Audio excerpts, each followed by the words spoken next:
बिस्मिल्लाहिर्रहमानिर्रहीम, अस्सलामुअलैकुम, good morning public, सुबह बखैर। मैं हूँ रुखमा इरफान मलिक।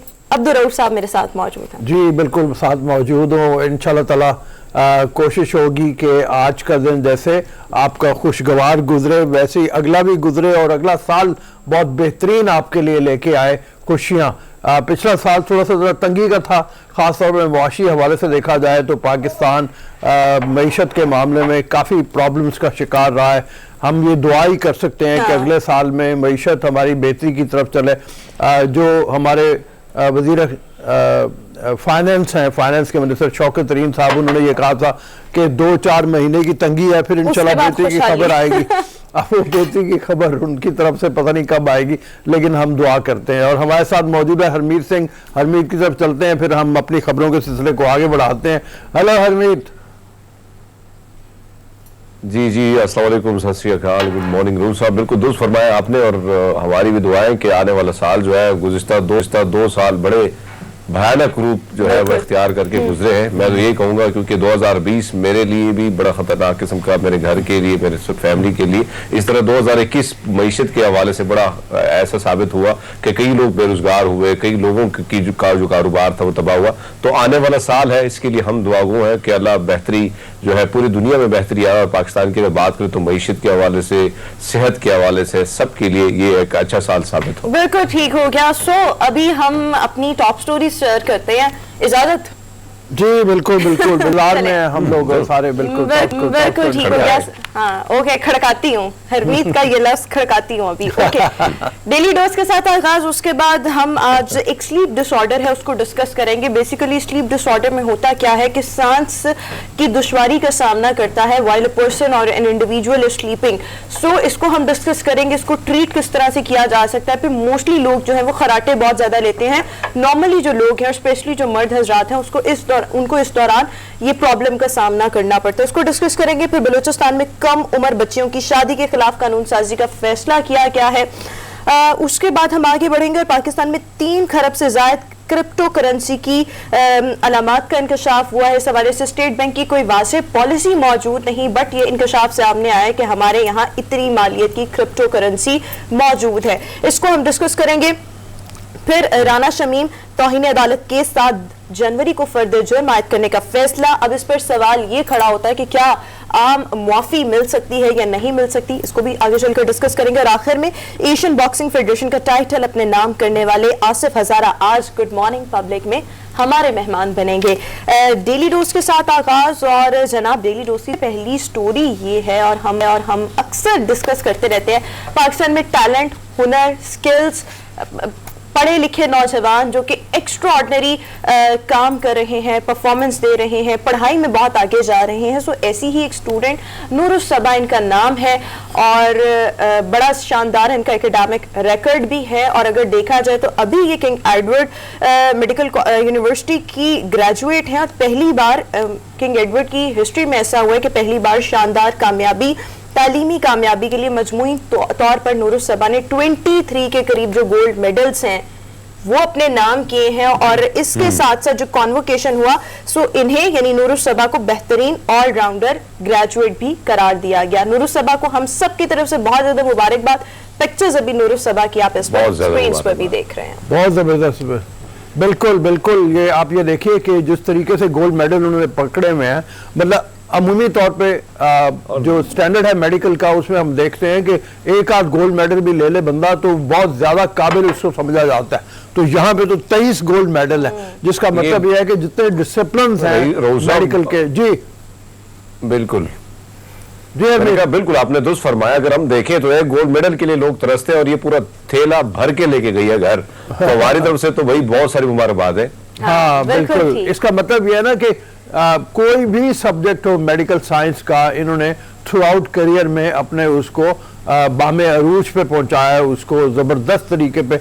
अब ये इंशाल्लाह ताला कोशिश करेंगे आइंदा आने वाले दिनों में इन्हें इनवाइट कर सके, इनसे पूछें कि गुर क्या है इतनी कामयाबी का, कितनी देर पढ़ती हैं, कितनी देर मेहनत करती हैं, कितनी देर लगन कितनी ज्यादा चाहिए, आइंदा आने वालों के लिए मशल राह साबित अच्छा, होगी। पूरे पाकिस्तान में अगर देखा जाए तो लाइक पूरे पाकिस्तान की हिस्ट्री में और एमबीबीएस की अगर हम हिस्ट्री देखें तो किसी ने भी ओवरऑल इतनी जबरदस्त परफॉर्मेंस अभी तक नहीं दिखाई। सो ओवरऑल जो सब्जेक्ट्स और उसमें 23 के करीब गोल्ड मेडल्स अपने नाम किए हैं और इनकी इस एक्स्ट्रा ऑर्डिनरी अगर कारकर्दगी कह लें तो इस पर हमारे गवर्नर पंजाब चौधरी मोहम्मद सरवर साहब ने इन्हें अपनी पॉकेट से 10 लाख रुपया दिया है। नॉर्मली सियासतदान अपनी पॉकेट से किसी को देंगे, ऐसा बड़ा काम होता है। सरकारी खजाने से बहुत लोगों को नवाज दिया जाता है, मनपसंद लोगों को भी नवाजा जाता है, but this is the good thing कि उन्होंने अपनी पॉकेट से खुश होकर एप्रिसिएशन के लिए इनको अपनी पॉकेट से 10 लाख रुपए दिए। और उन्होंने ये कहा है कि मेरी कामयाबी का सेहरा मेरे वालिदैन के सर है। नूरुस्सबा ने ये कहा है, तो नूरुस्सबा बहुत मुबारक आपको, आपके वालिदैन को भी जिन्होंने इतनी होनहार बच्ची पैदा की है। बिल्कुल ठीक हो गया। इसी के साथ अभी हम अपनी नेक्स्ट स्टोरी की तरफ आएंगे और हरमीत ये बताएं ना, पाकिस्तान का कौन सा सूबा बहुत खुश रहने वाला है, जहां के लोग बहुत ज्यादा खुश रहते हैं? अच्छा, वैसे तो मैं पूरे पाकिस्तान में घूमा हूँ और पूरे पाकिस्तान देखा है, लेकिन मैं पंजाब में जब से रहा हूँ तो पंजाब में मुझे थोड़ी सी चीजें ये आ रही हैं दीगर सूबों की बनिस्बत कि यहाँ पे लोग जो है हंसी मजाक बहुत सारी चीजें जो है बड़े खुले डुले जिंदगी गुजारते हैं। ये चीज मैंने देखी है। अब मुझे नहीं पता कि आप कौन सा सूबा लेके आई हैं, लेकिन पंजाब की मैं बात करूंगा, मैं पंजाब को वोट दूंगा। ओके, चलें, पंजाब से बहुत सारे नाराज हो सकते हैं। चलें, उनके नाराज नहीं हम होने देंगे, हम आपके सूबे की बात करेंगे जाके। Yes, KPK. I was expecting कि आप केपीके कहेंगे। सो सर्वे हुआ, इस सर्वे के मुताबिक जनाब सबसे ज्यादा जो खुश अफराद हैं वो केपीके में पाए जाते हैं और यहाँ पर 73% अफराद ने खुश होने का कहा है कि भाई हम बहुत खुश हैं। और ओवरऑल अगर हम पूरे पाकिस्तान को देखें तो खुशी का तनासुब, खुश रहने का तनासुब अगर इसको देखा जाए तो ये 65% है। और हमने इस मामले में अफगानिस्तान को पीछे छोड़ दिया है, हमने भारत को पीछे छोड़ दिया है। और भारत में अगर देखा जाए तो 61% और अफगानिस्तान के रिजल्ट 45% के करीब हैं। So KPK is the happiest province. कुछ अर्सा पहले हरमीत मुल्कों के भी सर्वे किए गए थे, कुछ अर्से पहले मुल्कों के भी सर्वे किए गए थे। टाइम मैगजीन ने, मुझे अभी तक याद है कि वो उन्होंने एक सर्वे किया था कि किस मुल्क के लोग सबसे ज्यादा खुश रहते हैं। तो मैं बड़ा ख्याल ये कर रहा था कि यूरोप के या अमेरिका के लोग कहेंगे कि जी हम बहुत खुश रहते हैं, तो वो अफ्रीका के मुमालिक के बारे में पता चला कि वो बड़े खुश रहते हैं। लेकिन आगे चल के एक चीज और भी थी उस सर्वे में उन्होंने शामिल किया हुआ था कि सेटिस्फाइड कितने मुल्कों के लोग रहते हैं, अपनी जिंदगी से मुतमईन कितने हैं। तो मुतमईन की जब बात आई ना, उसमें काफी चीजें फैक्टर शामिल थे। तो मुतमईन फिर उन्होंने यूरोप और अमेरिका के लोगों को करार दिया था कि मुतमईन वो ज्यादा है। इसका मतलब यह है कि इत्मीनान होना जिंदगी के बारे में, सेटिस्फैक्शन होना एक और चीज है और खुश रहना एक और चीज है। बिल्कुल। तो अपने नाम साथ हालात के बावजूद भी लोग अगर खुश रहते हैं तो बहुत बड़ी बात है। खैबर पख्तूनख्वा में लोग खुश हैं, उनको बहुत के भारी ले गया इसमें। हाँ, इस वक्त बाजी ले गया। तो अब ये नहीं मालूम कि वहां भी सर्वे किया जाए कि अपनी जिंदगी से सेटिस्फाइड कितने हैं। मुस्तकबिल की बात भी उसमें आ जाएगी, पेशगोई, मतलब वो कर पाएंगे कि नहीं कर पाएंगे, मुस्तकबिल कितना ताबनाक है, कितना रोशन है, उस हवाले से सर्वे आएंगे तो फिर मैं अच्छा, यहाँ पर मैं एक सवाल हरमीत से करना चाहूंगी बिकॉज हरमीत का ताल्लुक केपीके से। हरमीत, आपको क्या लगता है खैबर पख्तूनख्वा के लोग खुश इतने क्यों हैं? अच्छा, वैसे एक चीज तो हम देखते हैं कि नॉर्मली अगर एज कम्पेयर टू पंजाब तो मैंने अपना वोट पंजाब को दे दिया, लेकिन केपीके वो दूसरा मैं उसको समझता हूं कि वहां के लोग जो लाइफ स्टाइल है उनका बहुत डिफरेंट है और बहुत ढंग से उनके जो है हर खुशी को बड़े जबरदस्त तरीके से मनाते हैं। बहुत सारी चीजें जो है लाइफ स्टाइल बहुत डिफरेंट है, दीगर सूबों से बड़ा रिच किस्म का उनका कल्चर है जिसको उन्होंने उसी तरह जिंदा रखा हुआ है। तो शायद ये भी वजूहात है कि उस रिपोर्ट में अगर चीजें शामिल की गई तो ये वजूहात भी होंगी। बहरहाल अगर मैं दूंगा तो मैंने तो दूसरी पोजीशन देनी है, लेकिन सर्वे आई है, रिपोर्ट आई है, तो भैया फिर केपीके ही जीत गया है। बिल्कुल ठीक हो गया। अगली स्टोरी की तरफ आएंगे और जनाब कॉमनवेल्थ गेम्स 2022 के लिए क्वींस बैटन रिले का सफर कराची से शुरू हो चुका है। क्वींस बैटन रिले के पहले मरहले में सिंध मदरसतुल इस्लाम यूनिवर्सिटी पहुंचा दी गई, जबकि तकरीब में हमारे नामवर रेसलर इनाम बट जिन्होंने पाकिस्तान का नाम बहुत ज्यादा नेशनली तो रोशन किया, इंटरनेशनली भी बहुत ज्यादा फैन फॉलोइंग रखते हैं, ओलंपियन तलहा तालिब और अरशद नदीम ने इसमें खुसूसी शिरकत की है। सर। तो ये 90,000 किलोमीटर मील का फासला करते हुए दौलत मुश्तरका के 72 ममालिक में इसको इन्होंने लेके जाना है। और कॉमनवेल्थ गेम्स जो अब के इंग्लैंड में हो रही हैं वहाँ पे पार्टिसिपेट करेंगे लोग सारे दुनिया से जाके, खास तौर पे कॉमनवेल्थ के ममालिक जो हैं उनके हवाले से। तो हम भी अपनी तैयारी में हमें होना चाहिए। हमारे रेसलिंग के लोग जो है इनाम बट जैसे है कि वो वहाँ पहुंचे हुए थे, हमारे बॉक्सर है तलहा महमूद वहाँ पे थे, बिल्कुल, और वेट लिफ्टर बहुत से लोग और भी थे, अच्छी परफॉर्मेंस उन्होंने दी है वैसे। जी जी जी जी जी जी। तो ये इसी तरह से होता है कि जब गेम्स का आगाज होना होता है तो ये मशल जो है इसको घुमाया जाता है सारे मुल्कों में, जहाँ जहाँ मुकाबले ये होने हैं, फिर इसको पहुंचाया जाता है वहां पे जहाँ से शुरू होना है। बिल्कुल अगली स्टोरी की तरफ आएंगे। और जनाब हमारी अगली स्टोरी ये है कि हमने देखा पाकिस्तान में नॉन रिकग्नाइज्ड सिम्स, आप कह लें किसी के भी नाम पर वो सिम्स नहीं होती थी और इनका बहुत ज्यादा गलत इस्तेमाल भी किया जाता था, जिसके लिए ये रूल आया कि फिंगरप्रिंट्स के साथ आपको मतलब बायोमेट्रिक करवाकर सिम्स का इजरा किया जाएगा। बट इस पर अभी देखा गया है कि इस मामले को पूरी तरह अभी कंट्रोल नहीं किया गया। सो इस पर अब फिंगर डिटेक्शन डिवाइसेस से फाल होंगी ये चीज, और इस हवाले से पीटीए ने नए अहकामात जारी किए हैं। इसकी वजह बुनियादी तौर पर यह बताई जाती है कि जिस वक्त ये देखा गया कि जाली सिमें बहुत ज्यादा हैं और उसके बारे में तहकीक की तो तकरीबन 7.5 लाख जाली सिमें पकड़ी गई हैं, और उसके अलावा तकरीबन 5.5 लाख सिम्स ऐसी हैं जिनके बारे में कहा जाता है कि ये लोग फौत हो चुके हैं लेकिन मरने के बावजूद उनकी सिम्स जो है वो एक्टिव है। तो इस हवाले से मतलब उसको ख़त्म करने के लिए ये अब तरीक़ेकार इसका है, इसको वो अपनाएंगे और फिंगर डिटेक्शन डिवाइसेस होंगी जो फ़ाल करेंगी उसको। तो मेरे ख्याल में ठीक है, जाली सिमों का पकड़ा जाना चाहिए। बहुत बड़ा एक ये हमारे यहाँ क्राइम के खास तौर पे सीन्स ऐसे होते हैं जब पकड़े जाते हैं तो पता चलता है कि वो जाली सिम है। अभी भी अगर हम देखें तो 7.5 लाख के करीब जो जाली सिम्स हैं उनका इजरा हुआ है। सो वी होप कि ये जो नई चीज आई है, इससे जो नया रूल बेसिकली पीटीए की जानिब से आया है, सो इससे थोड़ी सी कंट्रोल हम इन चीजों को कर सके। हरमीत मेरे ख्याल में कुछ कहना चाह रहे हैं। जी हरमीत। रोमा, अगर हम देखें तो इसमें कोई शक नहीं है कि जाली सिमों की वजह से आज भी कई लोगों की जिंदगी में काफी सारी परेशानी है। अगर हम देखें दहशतगर्दी के वाकयात में ये चीज इस्तेमाल हो रही है, साथ साथ ये जो बायोमेट्रिक सिस्टम आया था तो हमने देखा कि इसमें भी बहुत सारी, क्योंकि आप 7.5 लाख तो इंकशाफ हुआ है, लेकिन ऐसे में कई सारी चीजें जो है वो मुख्तलिफ अफगानिस्तान के इलाकों से हमारी सिमें पकड़ी गई हैं। तो ऐसे में आप अंदाजा लगाएं कि कितना नुकसान हो रहा था, लोगों का कितना हो रहा था। और ये देखें कि अब भी वो कॉल का सिस्टम अभी जारी है कि भैया आपके अकाउंट में इतने पैसे हैं और अगर आप ये कर दें तो वो चीजें भी चल रही हैं। कई लोगों को जो है उनके अकाउंट से पैसे निकाले गए इजी पैसा के जरिए, जो दीगर एप्स बनी है, तो कई सारे लोगों को फेक कॉल आती है। तो बहुत सारे मसाइल हैं जिनके खात्मे के लिए अगर ये इकदाम उठाया गया तो मैं समझता हूँ बहुत अच्छा होगा। लेकिन ये हो कि ये भी कारामद साबित हो, ऐसा ना हो कि जिस तरह बायोमेट्रिक से हम बड़े पुरुमीद थे और हम सोच रहे थे कि जो जाली सिमों का जो धंधा है ये खत्म हो जाएगा, लेकिन वो धंधा खत्म नहीं हुआ बल्कि वो चढ़ता फूलता गया। तो ऐसे में जरूरत इस बात की है कि इस पर कोशिश ऐसी होनी चाहिए कि कम से कम ये जो सिस्टम है ये खत्म हो और सिम कार्ड जो है जिस बंदे ने ली है तो उसी के साथ हो। कि जो रऊफ साहब फरमा रहे हैं कि भाई मरने के बाद भी कई सिमें जो है लोगों के नाम पे आप भी रजिस्टर हैं, अब भी लोग उसको इस्तेमाल कर रहे हैं। ऐसे में कई लोग जो बाहर ममालिक गए, बाहर दुनिया में रहते हैं, तो उनके नाम पे किसी न किसी ने सिम उठाई है और उस पर भी वो भी यूज में है। तो ऐसे तमाम तर सिमों को जो लोग नहीं है यहाँ पे उन सबको बंद करना चाहिए। और जो नया सिस्टम मुतारिफ कराया गया है तो मेरे ख्याल में वो एक बेहतर साबित होगा अगर उस पर अच्छी तरीके से काम किया जाए। तो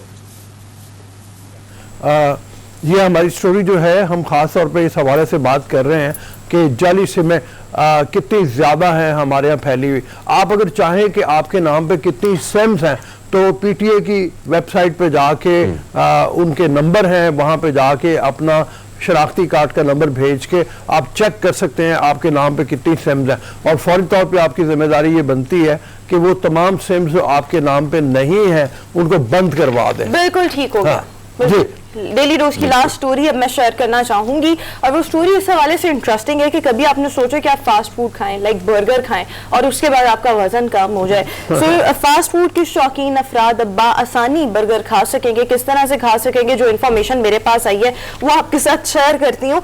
अमेरिकन फास्ट फूड कंपनी है जिसने चाइना की अगर बात की जाए तो यहाँ पर रेगुलर टेबल कुर्सी की जगह स्टेशनरी बाइक्स का इस्तेमाल शुरू किया है। बेसिकली जो स्टेशनरी बाइक्स हैं इसमें प्लास्टिक इस्तेमाल किया गया है, प्लास्टिक को रिसाइकल करके इसमें इस्तेमाल किया गया है, और ये कहा जाता है कि जब आप इसके ऊपर बैठ के कुछ भी खा रहे हो, नॉर्मली जो फास्ट फूड है वो खा रहे हो, सो उससे आपकी कैलोरीज ऑटोमेटिकली बर्न होगी। प्लस इसका एक और फायदा ये भी है, और वो फायदा ये है कि आप इससे अपने मोबाइल फोन्स भी चार्ज कर सकते हैं। Over to you Harmeet.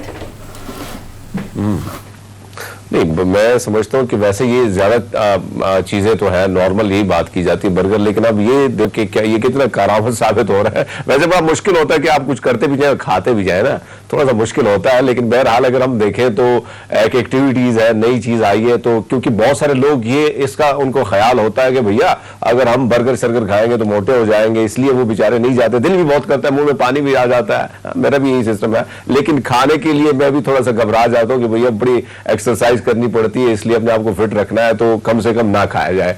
तो वो लोग जिनका दिल करता है, भैया मन करता है कि खाएं पिए, लेकिन वो नहीं कर पाते, ऐसे में ये जो बाइक्स आप कह रही हैं या जो व्हीकल्स आई हैं, तो मैं समझता हूँ कि बहुत अच्छी बात है कि भाई आप खाएं भी, एंजॉय भी करें और साथ में चलाएं एनर्जी। एक तो वेट जो है लॉस करते जाएंगे साथ साथ में, अगर आप, क्योंकि जाहिर बात है कि बहुत सारे लोग साइकिलिंग करते हैं हमारे मुल्क में।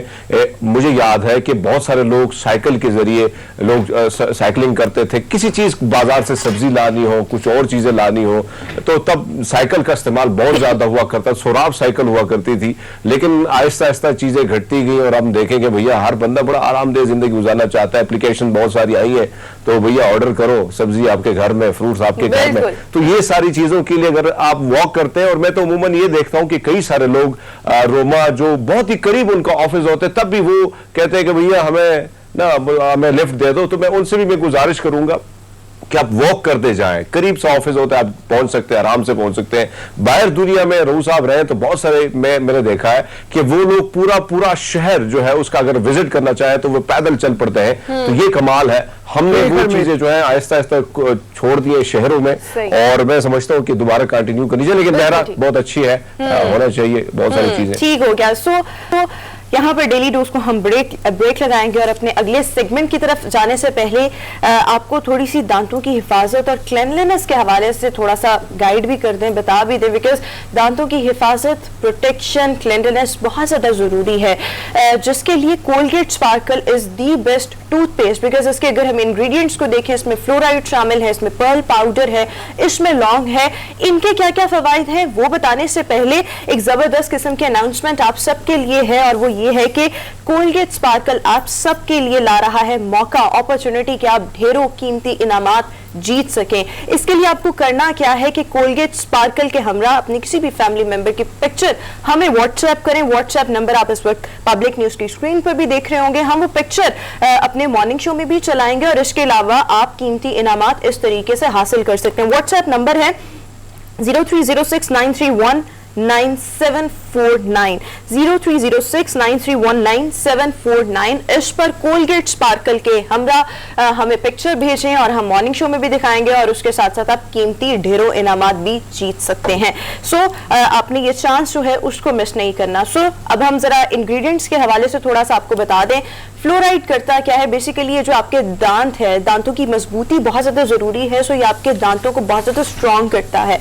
स्ट्रॉन्ग के अलावा ये आपके दांतों में कीड़ा नहीं लगने देता, और जब कीड़ा नहीं लगता तो ऑब्वियसली कैविटीज भी नहीं लगती। सो ये इन दोनों चीजों से आपके दांतों को प्रोटेक्ट रखता है। लौंग का अगर हम देख लें तो नॉर्मली जिन लोगों को दांतों में तकलीफ की शिकायत होती है वो लौंग किसी न किसी वे में इस्तेमाल कर रहे होते हैं। सो उस वे के अलावा कोलगेट स्पार्कल में भी लौंग मौजूद है, और अगर आपको हल्की फुल्की भी दर्द है तो आप इसको यूज करेंगे तो आपको वो दर्द खत्म हो जाएगी। इसके अलावा सांसों को महका देता है लौंग जो है।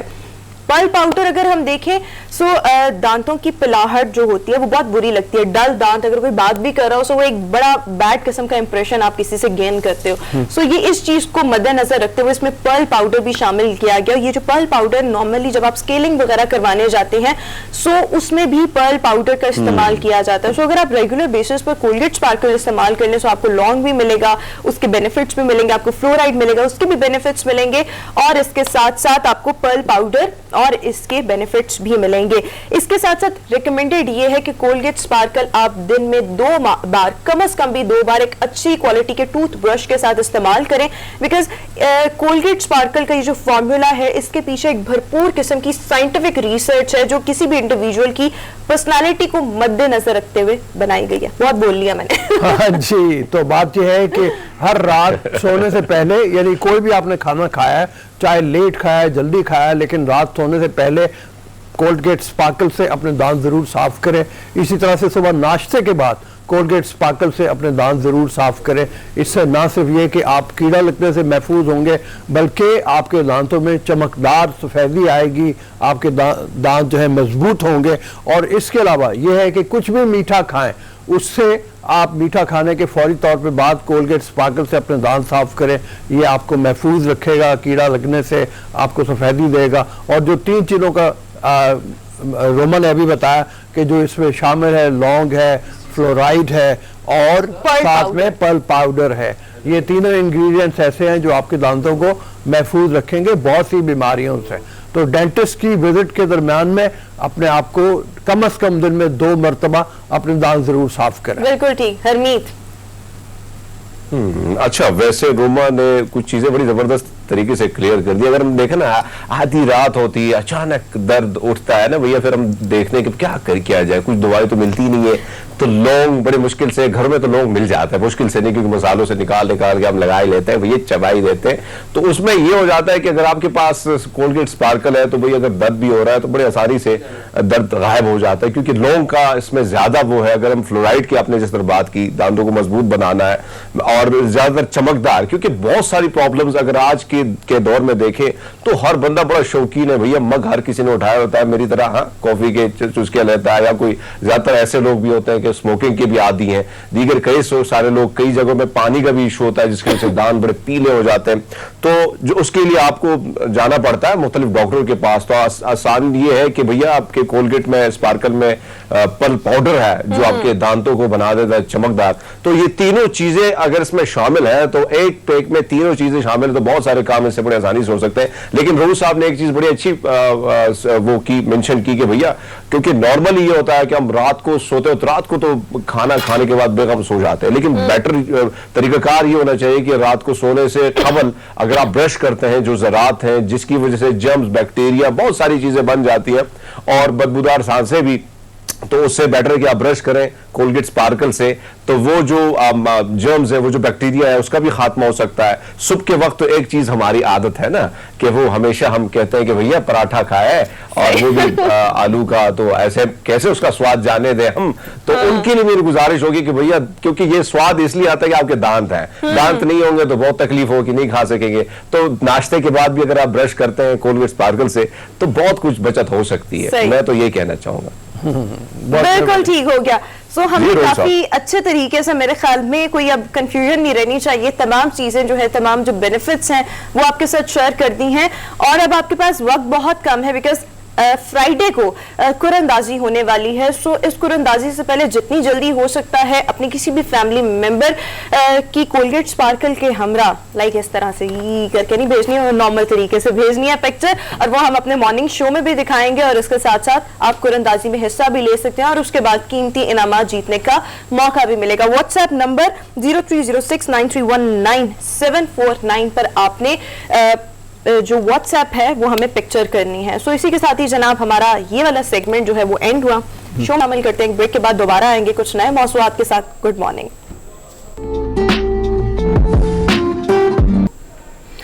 ब्रेक के बाद एक बार फिर से गुड मॉर्निंग पब्लिक में आपको खुशामदीद कहेंगे। व्यूअर्स, स्लीप डिसऑर्डर्स बहुत ज़्यादा होते हैं और बाज़ स्लीप डिसऑर्डर्स ऐसे होते हैं जो दूसरों को बहुत ज़्यादा परेशान करते हैं, आपके घर वालों को बहुत ज़्यादा परेशान करते हैं। नॉर्मली लोगों में ये होता है, कुछ लोग, रऊफ साहब आप भी शायद आपने अपनी लाइफ में एक दफ़ा शायद देखा हो कि वो लोग सो रहे होते हैं और सोए हुए वो उठकर चलना शुरू कर देते हैं। मतलब इस तरह के मुख्तलिफ स्लीप डिसऑर्डर्स होते हैं। बट कुछ लोग ऐसे भी होते हैं जिनको सोने के दौरान सांस लेने में दुश्वारी होती है, जिसकी वजह से वो खराटे लेते हैं। और ये मोस्ट कॉमन प्रॉब्लम है मर्दों का, खवातीन में भी होता है बट मर्दों में थोड़ा ज्यादा होता है। सो इसके सिम्टम्स क्या हैं, प्रॉब्लम क्या होती है, आपके इंटरनल बॉडी में क्या प्रॉब्लम होती है जिसकी वजह से ये इशू हम देखते हैं। और ऑब्वियसली ये जो प्रॉब्लम है खराटे जिसको हम कह सकते हैं, ये दूसरों को बहुत ज्यादा इरिटेट करते हैं। सो इसके लिए अब किया क्या जाना चाहिए, इसको आज हम डिस्कस करेंगे। हमारे साथ ENT specialist professor doctor Tariq Ali Sheikh साहब इस वक्त हमें शो में ज्वाइन करें। डॉक्टर साहब, thank you so much, welcome to our show. ये बता दें कि सांस लेने में दुश्वारी बहुत से लोगों को सामना होता है जिसकी वजह से वो खराटे लेते हैं। सो मेन कॉजेस क्या हैं, क्यों सांस लेने में दुश्वारी का सामना करना पड़ रहा होता है? First of all, thank you so much for inviting me. It's a pleasure to meet you. Basically, इसे हम कहते हैं जी इसे बेसिकली हम कहते हैं sleep apnoea syndrome. Sleep apnoea syndrome, सोते वक्त सांस का रुक जाना। तो ये वो लोग होते हैं जो जब भी रात को सोते हैं बार बार इनको ना सांस रुक जाता है। ये लोग मुंह खोल के सोते हैं, बार बार खराटे लेते रहते हैं, इनका मुंह गला अक्सर खुशक रहता है। उनको बार बार वॉशरूम में जाना पड़ता है, बार बार वो पानी पीते रहते हैं। ये बड़ों में भी है और ये बच्चों में भी है। अच्छा, जो बड़े होते हैं सुबह सवेरे जब भी अर्ली मॉर्निंग उठते हैं तो वो अनईजी होते हैं, अनकंफर्टेबल होते हैं, वो थके थके से होते हैं। ऑक्सीजन, फ्रेश ऑक्सीजन ब्रेन तक नहीं जाती, तो बार बार वो जो रात को उठते रहते हैं, बार बार उठते रहते हैं। तो जब भी अर्ली मॉर्निंग उठते हैं तो अनईजी, अनकंफर्टेबल, उनको सर में दर्द, पट्ठों में, बॉडी में। अच्छा, जब ये बच्चे होते हैं तो बच्चों में कंप्लेंट अक्सर एकेडमी से, स्कूल से टीचर की कंप्लेंट होती है कि सर ये बच्चे अनअटेंटिव हैं, डल हैं और सुस्त हैं, लेजी से हैं। चौथी सीट पे थे, फिर तीसरी सीट पे, फिर दूसरी पे, अभी फ्रंट सीट पे आए हुए, अभी भी ये ना प्रॉपर कंसंट्रेट नहीं होते हैं। माँ कहती है सर ये बच्चे रात को जब भी सोते हैं तो मुंह खोल के सोते हैं, ये खराटे वगैरह लेते रहते हैं। अच्छा, जब भी हम उनसे बोलते हैं ना तो बार बार कहते हैं जी मम्मा आपने क्या कहा, जी आपने मम्मा क्या कहा, तो ये अटेंटिव नहीं है। तो this is called sleep apnoea syndrome. ठीक है, तो इसके नुकसानात भी हैं कोई, इसका इलाज किया जाना चाहिए और इलाज है क्या? Basically this is ignored condition. लोग इसको आम सिम्टम्स लेते हैं कि जी बस खराटे लेते रहते हैं। ठीक है। अगर ये खराटे one of the major cause है हार्ट अटैक के। अच्छा, अगर ये प्रॉपर्ली ट्रीट ना किया गया, इसका ब्रेन पे इफेक्ट आता है, इसका हार्ट पे इफेक्ट आता है, इसका पूरी बॉडी है, चाहे वो बच्चे क्यों ना हो। हाँ, बच्चों में कानों में प्रॉब्लम शुरू हो जाते हैं। अच्छा। अगर ये बच्चे जिनके नाक के पीछे जो गुदूद होता है जिसे हम कहते हैं एडिनॉइड, वो बढ़ जाता है, उसकी वजह से हो जाता है। गले में जो टॉन्सिल्स हैं वो साइज बढ़ जाती है, तो कान और गले के दरमियान जो ट्यूब है वो ब्लॉक हो जाता है। अच्छा, इसकी ब्लॉकेज की वजह से पर्दे के पीछे रेशा जम जाता है, सुनाई की प्रॉब्लम शुरू हो जाती है। जैसे आपने कहा बड़े हैं, बड़ों में ब्रेन पे उसका इफेक्ट आता है। ये अक्सर इनका ना मेमोरी लॉस के चांसेस होते हैं, इनकी याददाश्त पे उसका इफेक्ट पड़ता रहता है। अच्छा, इनमें ये वो लोग होते हैं जो रात को ठीक ठाक सोए थे, अर्ली मॉर्निंग पे उठे ही नहीं थे। अच्छा, वो हमेशा के लिए सो गए थे, कार्डियक एरिथमियाज हुए थे, ultimately stroke, cardiac attack, myocardial infarction के चांसेस होते हैं। ऐसे पेशेंट के बैठे बैठे उनको नींद आना शुरू हो जाएगी, बैठे बैठे वो जो है ना कंसंट्रेट नहीं कर पाएंगे। इनमें चांसेस होते हैं जब भी वो बाइक चलाएंगे, गाड़ी चलाएंगे, उनके रोड ट्रैफिक एक्सीडेंट के भी चांसेस होते हैं। थोड़ा सा अपनी क्लैरिटी के लिए आपसे ये जानना है कि खराटे डिफरेंट हैं, स्लीप एपनिया डिफरेंट है? असल में खराटे आवाज का आना है, जब भी सांस रुक जाता है चाहे वो नाक बंद हो, चाहे तालू की वजह से हो, चाहे ज़बान की साइज की वजह से हो, सांस की रुक यानी कि सुकड़ जाने की वजह से वो जो आवाज़ निकलता है उससे हम खराटे कहते हैं। अच्छा। क्योंकि जो जहाँ पे भी ब्लॉकेज हो जाती है तो वहाँ पे वाइब्रेशन होती है, वाइब्रेशन की वजह से ना एक आवाज़ निकलता है। तो खराटे एक सिम्टम्स हैं, जो डिजीज है वो स्लीप एपनिया सिंड्रोम है।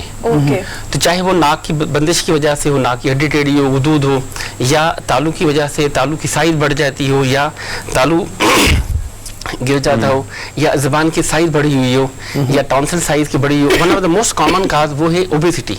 ठीक है। मोटापे का होना, उनमें भी मोस्टली जो है ना खराटे वगैरह आते हैं। ठीक है, ठीक जी। हरमीत का सवाल है। डॉक्टर साहब जी डॉक्टर साहब, मुझे याद है, मुझे एक स्टोरी याद आ गई कि मैं गया था एक जगह पे, कोई शादी ब्याह थी, तो हम चले गए सारे, तो रात को सोए तो 20-25 बंदे, मतलब बहुत बड़ा हाल, तो अचानक रात को खराटे की आवाज, मतलब अचानक वो खराटे भी ले रहा है लेकिन ऐसा लग रहा है साथ में सीटी भी बजा रहे हैं। तो मैं ये सोच रहा था कि भैया सीटी अलग से बज रही है, खराटे अलग से आ रहे हैं, तो ऐसे में इन लोगों को क्या हो सकता है, क्योंकि खराटे तो होते हैं लेकिन साथ में जो सीटी बजाने वाला है तो नींद तो और आराम हो जाती है, ऐसे में क्या किया जाए इन लोगों का? हाँ, बेसिकली ये जो आवाज़ वगैरह आती है ना, ये जो पैलेट है, जब भी बंदा यूं सुपाइन में सो जाते हैं तो सांस जो भी आता रहता है, तो वो जो पैलेट गिर जाते हैं तो उसके ऑब्स्ट्रक्शन के अगेंस्ट जो है ना वाइब्रेशन होती रहती है। उस वाइब्रेशन की वजह से सीटियों की आवाज़ आती है, वाइब्रेशन के अगेंस्ट ना स्नोरिंग की आवाज़ आती रहती है, खराटों की आवाज़ आती रहती है। मगर प्रॉब्लम यह है कि these patient should not be ignored. ऐसे पेशेंट को नज़रअंदाज नहीं करना चाहिए। मुसलसल नज़रअंदाज करने की वजह से ऐसे पेशेंट का ब्लड प्रेशर अनकंट्रोल रहता है, शुगर अनकंट्रोल रहती है, थायराइड उनका अनकंट्रोल रहता है, इसका ब्रेन पे, जिगर पे, बॉडी पे, हार्ट पे, पूरी जिस्म पे उसका इफेक्ट आ जाता है। तो ऐसे पेशेंट को फिर हम इन्वेस्टिगेट करते हैं, हम उसकी फ्लेक्सिबल एंडोस्कोपी करके मुआयना करते हैं कि यहाँ पे प्रॉब्लम है या यहाँ पे प्रॉब्लम है या यहाँ पे प्रॉब्लम है। तो नाक की हड्डी है, गुदूद है, गोश्त है, टॉन्सिल्स है, ज़बान है, जहाँ पे भी रुकावट है, एकदम फ्लेक्सिबल एंडोस्कोपी के तौर पे उसको हम मुआयना करके देख लेते हैं। दूसरा हम कहते हैं स्लीप स्टडी, कि हम उसको कंप्यूटराइज के तौर पे लीड्स वगैरह लगा देते हैं। उसमें हम पेशेंट को जब रात को सो जाते हैं तो अर्ली मॉर्निंग पे ना उसकी हम फिर A to Z पिक्चर सामने आ जाती है कि पेशेंट की दिमाग की एक्टिविटी, दिल की एक्टिविटी, अच्छा सांस की एक्टिविटी, अच्छा इनकी दिल की धड़कन, वो ब्लड प्रेशर, ऑक्सीजन सिचुएशन। अच्छा इसका जैसे ना 10 सेकंड्स के लिए सांस का रुक जाना 1 घंटे में 4 से 5 दफ़ा ही नॉर्मल है कि एपनिक एपिसोड सांस रुक जाता है 1 घंटे में 4 से 5 दफ़ा, कोई प्रॉब्लम नहीं है। मगर 5 से 15 दफ़ा हो तो हम माइल्ड में काउंट करते हैं। अच्छा 15 से 30 टाइम हो तो हम मॉडरेट में काउंट करते हैं। अच्छा 30 टाइम से ज़्यादा हो तो सीवियरिटी काउंट करते हैं। तो ये जो पॉलीसोमनोग्राफी करते हैं या स्लीप स्टडी करते हैं, इसमें हमें सारी पिक्चर सामने आ जाती है, ब्रेन, दिल, सांस, A to Z। उस लिहाज से पेशेंट को हमने वंस इन्वेस्टिगेट किया, now this is the time to manage, फिर हम बेसिकली मैनेज करते हैं। अच्छा, ये जिस तरह से आपने कहा कि अगर ये चीज़ अनइग्नोर्ड रहे तो इसके बहुत से प्रॉब्लम्स होते हैं, जिसमें एक प्रॉब्लम तो आपने बता दिया कि मेमोरी लॉस होना स्टार्ट हो जाता है, यादाश्त कमज़ोर होने लग जाती है। इसके अलावा और क्या चीज़ें हैं अगर हम इसको तवज्जो ना दें और इसको इग्नोर करते रहें कि ये तो कोई बड़ी बात ही नहीं है? उसमें कि पेशेंट को दिल पे इफेक्ट ये आता है कि दिल की धड़कन तेज़ रहती है, पेशेंट की घबराहट वगैरह होती रहती है, सांस उसका फूलने लगता है और दिल की साइज बढ़ जाती है, जिसे हम कंजेस्टिव कार्डियक फेलियर कहते हैं। इससे पेशेंट की एरिथमियास के, कार्डियक अटैक के चांसेस होते हैं, ठीक है ना, क्योंकि इसका दिल पे इफेक्ट आया हुआ है। अच्छा, इसकी हम रिकग्नाइज कैसे करें कि ये इशू हो रहा है और अब ये सिचुएशन आ गई है कि हमने किसी कंसल्टेंट के पास जाना है? इसको हम रिकग्नाइज, क्योंकि नॉर्मली लोग अच्छा ये हल्का फुल्का हो रहा है, वो फील ही नहीं कर पाते कि ये किसी बड़े इशू की तरफ जा सकता है। जैसे देखिए पेशेंट है जो अर्ली मॉर्निंग पे उठा था, वो फील करता है कि उनके साथ वाले जो हैं लाइफ पार्टनर, जैसे मैंने कहा ना, one of the major cause है divorce in the western countries में, वहाँ पे एक्सेप्टेबल नहीं है कि जी साथ वाला बंदा जागा है और ये बंदा सोया हुआ है, वो मुसलसल खराटे ले रहा है। अगर पार्टनर उसकी कंप्लेन करते हैं या फैमिली वाले कंप्लेन करते हैं कि डॉक्टर साहब इसके खराटे आते हैं, दूसरी स्टेज में जो पास वाला कमरा है उसकी कंप्लेन आती है, डॉक्टर साहब इसकी जो आवाज़ है खराटे दूसरे कमरे में भी आ जाती है। थर्ड स्टेज में इवन सीवियर इस कंडीशन में हो जाता है, पड़ोस वाले भी आवाज़ उसकी सुनती हैं। तो these patient should be investigated कि प्रॉब्लम क्या है। खराटे this is not a common कि जी खराटे आ रहे, देयर समथिंग रॉन्ग। क्योंकि नॉर्मली आप सोते हैं, हम सुबह सवेरे जब भी उठते हैं ईजी होते हैं, कंफर्टेबल होते हैं, फ्रेश होते हैं। अच्छा एक बंदा सुबह सवेरे उठते ही गर्दन में पेन, हड्डियों में जिसमें pain, there is something wrong, तो ये पेशेंट शुड बी इन्वेस्टिगेटेड। ऐसे पेशेंट को इन्वेस्टिगेट होनी चाहिए, दे शुड बी मीटेड। देखिए मोटा है, ठीक ठाक, उसका नॉर्मली जो वेट है उससे 110 में चला गया हुआ है और ये मेजर कॉज है। अब ये मोटापा है तो इसको treated, they should be treated, ठीक है ना। अगर ये नाक बंदिश है, जबान की वजह से है या गिलट की वजह से है या टॉन्सिल्स की वजह से है, तो ये दे शुड बी treated अब properly. जब आप ये कह रहे हैं ना कि शुड बी ट्रीटेड, इसका इलाज होना चाहिए, तो इलाज में क्या क्या चीजें आ जाती हैं? मतलब क्या इलाज, जैसे आपने कहा कि नाक बंद है तो फिर नाक का कोई इलाज होगा, जबान मोटी है तो जबान का होगा, अगर वो सीने में कुछ है या दिल में है तो उसका इलाज होगा, और उसके स्पेशलिस्ट अलग अलग होंगे?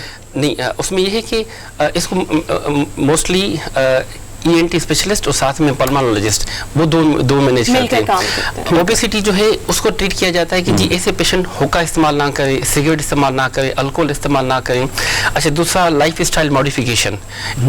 लाइफ स्टाइल मॉडिफिकेशन में अर्ली मॉर्निंग वॉक हो, एक्सरसाइज हो, डाइटरी हैबिट्स का ख्याल रखें कि उसमें कोल्ड ठंडी चीज़ें, ऑयली चीज़ें, तली चीज़ें, कार्बोनेटेड चीज़ें, मीठी चीज़ें इस्तेमाल नहीं करनी। मैक्सिमम यानी कि ट्राई की जाए कि उसका वेट रिडक्शन हो।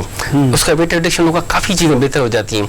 और जो बार बार रात को उठ जाता है, सांस उसका ब्लॉक हो जाता है, तो हम उसको ना डिवाइस दे देते हैं जिसे हम कहते हैं CPAP या बाईपेप आते हैं। उसको यहाँ पे एक कैप नुमा चीज़ होती है, वो लगाई जाती है। उसमें ये होता है कि पेशेंट रात को सुकून से सो जाता है, सुबह सवेरे जब भी उठता है वो फ्रेश होता है, इजी होता है, कंफर्टेबल होता है, क्योंकि वो CPAP ली थी। उसकी वजह से जो एपनिक एपिसोड से सांस जो बार बार रुकावट थी वो नहीं होते, वो बड़ा फ्रेश होकर अर्ली मॉर्निंग उठ जाता है। ये हम कंजर्वेटिव मेडिकेट करते हैं ऐसे पेशेंट को कि एक तो वेट रिडक्शन, मोटापा कम हो, साथ में ये डिवाइस हम इस्तेमाल कराते हैं जिसे हम कहते हैं कंटिन्यूअस पॉजिटिव प्रेशर वेंटिलेशन। उससे चीज़ें बहुत बेहतर हो जाती हैं। दूसरा होता है सर्जिकल पॉइंट ऑफ व्यू। जैसे बच्चे हैं, माओ की कंप्लेंट है, स्कूल की कंप्लेंट है, उसमें फिर नाक के पीछे जो एडिनोइड है, टॉन्सिल्स है, उसकी सर्जरी की जाती है जिसे हम कहते हैं अच्छा, मैंने देखा मोस्टली लोग जो हैं वो सर्जरी करवाने से भी हेजिटेट कर रहे होते हैं। उनको लगता है पता नहीं सर्जरी होगी तो क्या होगा, या पता नहीं सर्जरी करवा भी ली तो ये मसला ठीक होगा या नहीं होगा। उसकी क्या रीजन है? क्या वाकई सर्जरी के कोई साइड इफेक्ट्स हैं, या हो सकता है ठीक हो सकता है ना हो? देखिए, जो भी सर्जरी होती है उसकी मेरिट्स डीमेरिट्स सारी चीज़ होती हैं। जब भी हम सर्जरी करते हैं, पेशेंट पहले दिन आके कभी भी सर्जरी नहीं कराता कि जी वो नाक बंद हो गया, उसने आके सर्जरी करवाई। उसकी कई महीनों से, कई सालों से प्रॉब्लम चलता रहता है। आए दिन प्रॉब्लम, मेडिकेशन ली, एंटीबायोटिक ली, चीज़ें हुई, सेटल नहीं हुआ। अब मेडिकेशन ली, कई सालों से प्रॉब्लम इस कंडीशन में आ गया कि बच्चा जब मोबाइल भी इस्तेमाल कर लेता है या टीवी के सामने बैठ जाता है तो ऊंची आवाज भी सुनता है। अच्छा, जब भी पास बात कर लेता है अनअटेंटिव है। अब उस कंडीशन में आ गया हुआ कि टीचर्स की कंप्लेन, अच्छा पेरेंट्स की कंप्लेन, अब बच्चा रिस्पॉन्ड नहीं कर रहा मेडिकेशन से, उस कंडीशन में हम सर्जरी करते हैं। जब आपकी मेडिकेशन फेल्ड हो, उसमें जो सुनाई का प्रॉब्लम है, उसमें हम चीरा देके, जिसे हम कहते हैं मारिंगोटमी, चीरा देके साथ में उसको गम में डाल देते हैं, जिससे समाज काफ़ी बेहतर हो जाती है, A1 हो जाती है। नाक के पीछे जो गुदूद है या टॉन्सिल से, उसकी सर्जरी की जाती है। जैसे आपने कहा टंग की साइज बड़ी हुई है तो हम लेजर से सर्जरी करते हैं। पैलेट की है तो हम यूविलोपैलेटोप्लास्टी या यूविलोपैलेटोफेरेंजियोप्लास्टी वो हम सर्जरी कर लेते हैं, ठीक है ना। तो देखना होता है कि काज क्या है, उस लिहाज उसको नाक के प्रॉब्लम है, गुदूद है, हड्डी का टेढ़ापन है या गोश्त बढ़ा हुआ है, तो उसको एंडोस्कोपिकली सर्जरी कर लेते हैं, जिससे नाक सांस का मामला बिल्कुल फिट हो जाता है, चीजें बहुत बेहतर हो जाती है। अभी शाहनवाज धानी हमारे जो क्रिकेटर हैं मारूफ, तो उनका ऑपरेशन हुआ नाक का, वो उनको सांस लेने में तकलीफ होती थी और बचपन में कहते हैं कि वो कंकर फंस गया था, पता नहीं। हाँ। वो कह रहे हैं जो मतलब अभी एग्जैक्टली ये इसे हम कहते हैं राइनोलिथ। राइनोलिथ का मतलब कि बचपन में खेलते खेलते कोई चीज़ नाक में डली गई थी और उसने इग्नोर किया इसको। अगर इग्नोर किया, अल्टीमेटली वहाँ पे कैल्शियम कार्बोनेट्स, कैल्शियम चीज़ें डिपॉजिट होती गई, वहाँ पे नाक मुकम्मल रुकावट हुई। अच्छा, इसको चलने में, फिरने में, सोने में प्रॉब्लम शुरू हो गया।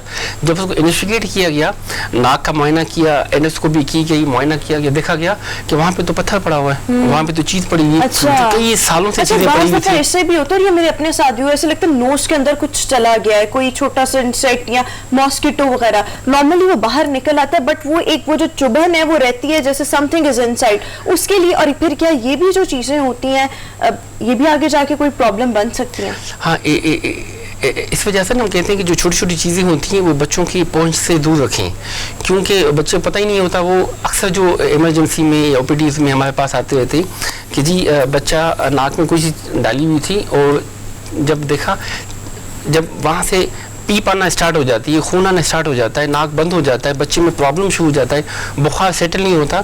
जब भी हम देखते हैं कि नाक के पीछे एक छोटी चीज़ पड़ी हुई है, वो जी छोटी चीज़ सेल डाल दिया था, या बच्चे ने कोई तस्वीर का दाना डाल दिया था, या पेंसिल का पीस डाल दिया था, या गंदम चावल का दाना डाल दिया था, तो वो पड़ा हुआ था, कई महीनों से पड़ा हुआ था। जब वो पीप खून रेशा है तो फिर पता चला कि नाक में चीज़ पड़ी हुई है। इस तरह बच्चे छोटी छोटी चीज़ें कान में डाल के आते हैं। या डॉक्टर साहब जी हाँ जी जी जी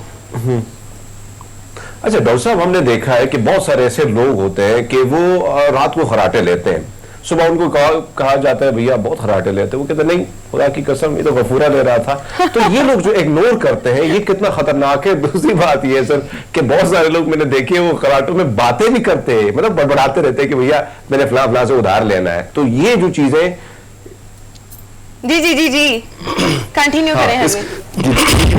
इसका हाँ, मैं असल में बात कर रहा हूँ तो मेरा कैमरा में बेचारा हंस रहा है, तो इसलिए मैं कह रहा हूँ कि डॉक्टर साहब बातें जो रियलिटी है इसका ट्रीटमेंट के हवाले से पूछ रहा हूं। नहीं बिल्कुल आपने ठीक कहा कि ये पेशेंट बातें भी करते हैं। अच्छा ये पेशेंट अनकंफर्टेबल भी होते हैं, क्योंकि जब आप देखें फ्रेश ऑक्सीजन नाक के थ्रू गले के फिल्टर्ड होकर जाती है।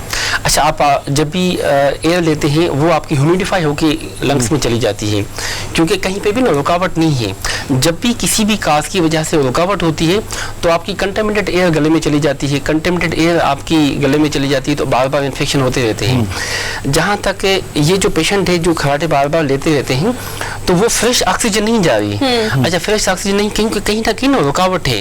ये जो मैंने 4-5 चीजें बताई, नाक में, तालू में, जबान पे, कहीं पे भी रुकावट है, तो फ्रेश ऑक्सीजन ब्रेन पे नहीं जाती। जब फ्रेश ऑक्सीजन नहीं जाती तो ऑक्सीजन डिप्रीवेशन होती रहती है, ऑक्सीजन टेपर डाउन होती रहती है।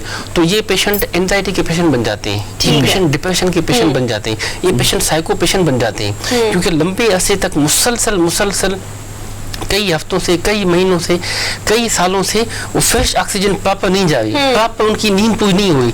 तो ये पेशेंट रात को नींद में बोलते भी हैं, जब सुबह से वे उठते हैं तो अजीब गरीब किस्म बातें भी करते रहते हैं। प्रॉब्लम ये है कि वो they are now anxiety, depression, stress, इनकी चीजें, ये भी उनका साइड इफेक्ट में चला जाता है। ठीक है, तभी ऐसे पेशेंट को कहते हैं आप सीपेप। अच्छा I can see the smile on Harmeet's face. अभी तक पता नहीं ऐसी क्या बात है, but this is something very natural. ये हम लोगों के साथ भी हो जाता है, हम शो कर रहे होते हैं और कोई ना कोई ऐसी बात हो जाती है तो फिर अपना लाफ्टर कंट्रोल करना मुश्किल। सबसे बड़ी बात यह है कि डॉक्टर साहब जो बातें कर रहे हैं वैसे अक्सर डॉक्टर के साथ ये होता है। नहीं मतलब ये बातें जो है हम देखते हैं नॉर्मल लाइफ में ना रोमा, तो बहुत सारे लोग हमारे सामने आते हैं तो कोई कैरेक्टर सामने आ जाते हैं। नॉर्मली कई जगहों पे हम जाते हैं क्योंकि हमारा काम तो ये होता है कि रिपोर्टर का कहीं ना कहीं एक शहर दूसरे शहर, तो फिर वहां से कई लोगों से मिलाप होता है, तो वो जो चीजें हम देखते हैं तो फिर वही चीज डॉक्टर साहब के साथ शेयर करने का मकसद यही है कि बहुत सारी बीमारियां हैं मुख्तलिफ अक़साम में, और मैंने तो बहुत सारे लोगों को देखा है, तो इसलिए मैं इसलिए क्लियर कर रहा हूँ कि क्या करना चाहिए। एटलीस्ट उनको ना हम कहते हैं कि जी सीपेप इस्तेमाल कर लें, कि जब भी रात को सो जाते हैं एक डिवाइस आती है जो कैप नुमा चीज होती है, नाक में डाली जाती है, उसमें ये होगा कि जब भी ये सो जाएंगे और सुबह सवेरे उठेंगे उसको ऐसे फील होगा जैसे जिंदगी बदल गई है, जैसे अपने आप को इजी कंफर्टेबल, क्योंकि उसको ना एक जो एपनिक एपिसोड्स होते हैं, बार बार सांस की रुकावट होती है, वो नहीं होगी।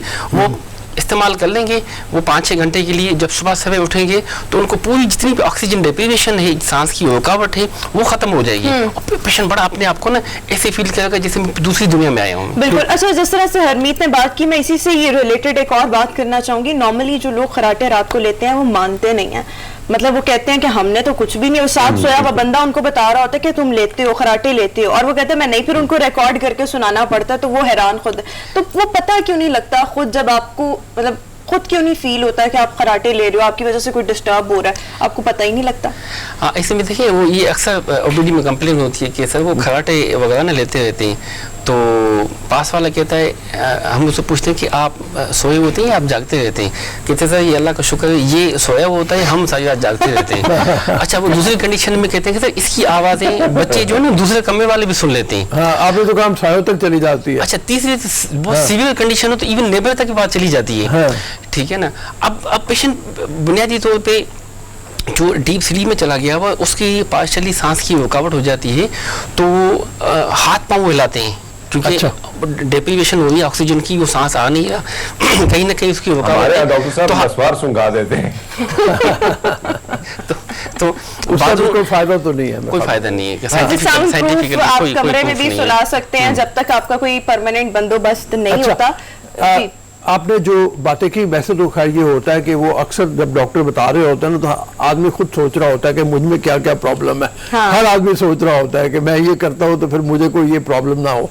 इसके लिए पहले से अगर फर्ज किया कोई ऐसे टेस्ट हो जो बंदे को करवा लेने चाहिए, नाक का मुआयना करवा लेना चाहिए, ताकि ऐसी हालत में जाने से पहले, या बचपन से, जैसे आप कह रहे हैं बचपन के हों, तो उनके बच्चों के कोई टेस्ट करवा लें और फिर डॉक्टर से कंसल्ट करें, ऐसी भी कुछ सूरत हाल होती है? जी जी, जैसे बच्चे हैं उसमें हम जैसे दिल की ईसीजी होती है, इस तरह हम ऑडियोमेट्री करवाते हैं। ठीक है। और इसी तरह नाक के पीछे जो गुदूद होता है उसके हम एक्सरे सॉफ्ट टिश्यू नेजोफेरेंस करवा लेते हैं कि नाक के पीछे का गुदूद तो नहीं बढ़ा हुआ, तो एक्सरे से चीज़ें क्लियर हो जाती हैं। दूसरा, इसकी समाज साथ साथ में टेपर डाउन होती जा रही है।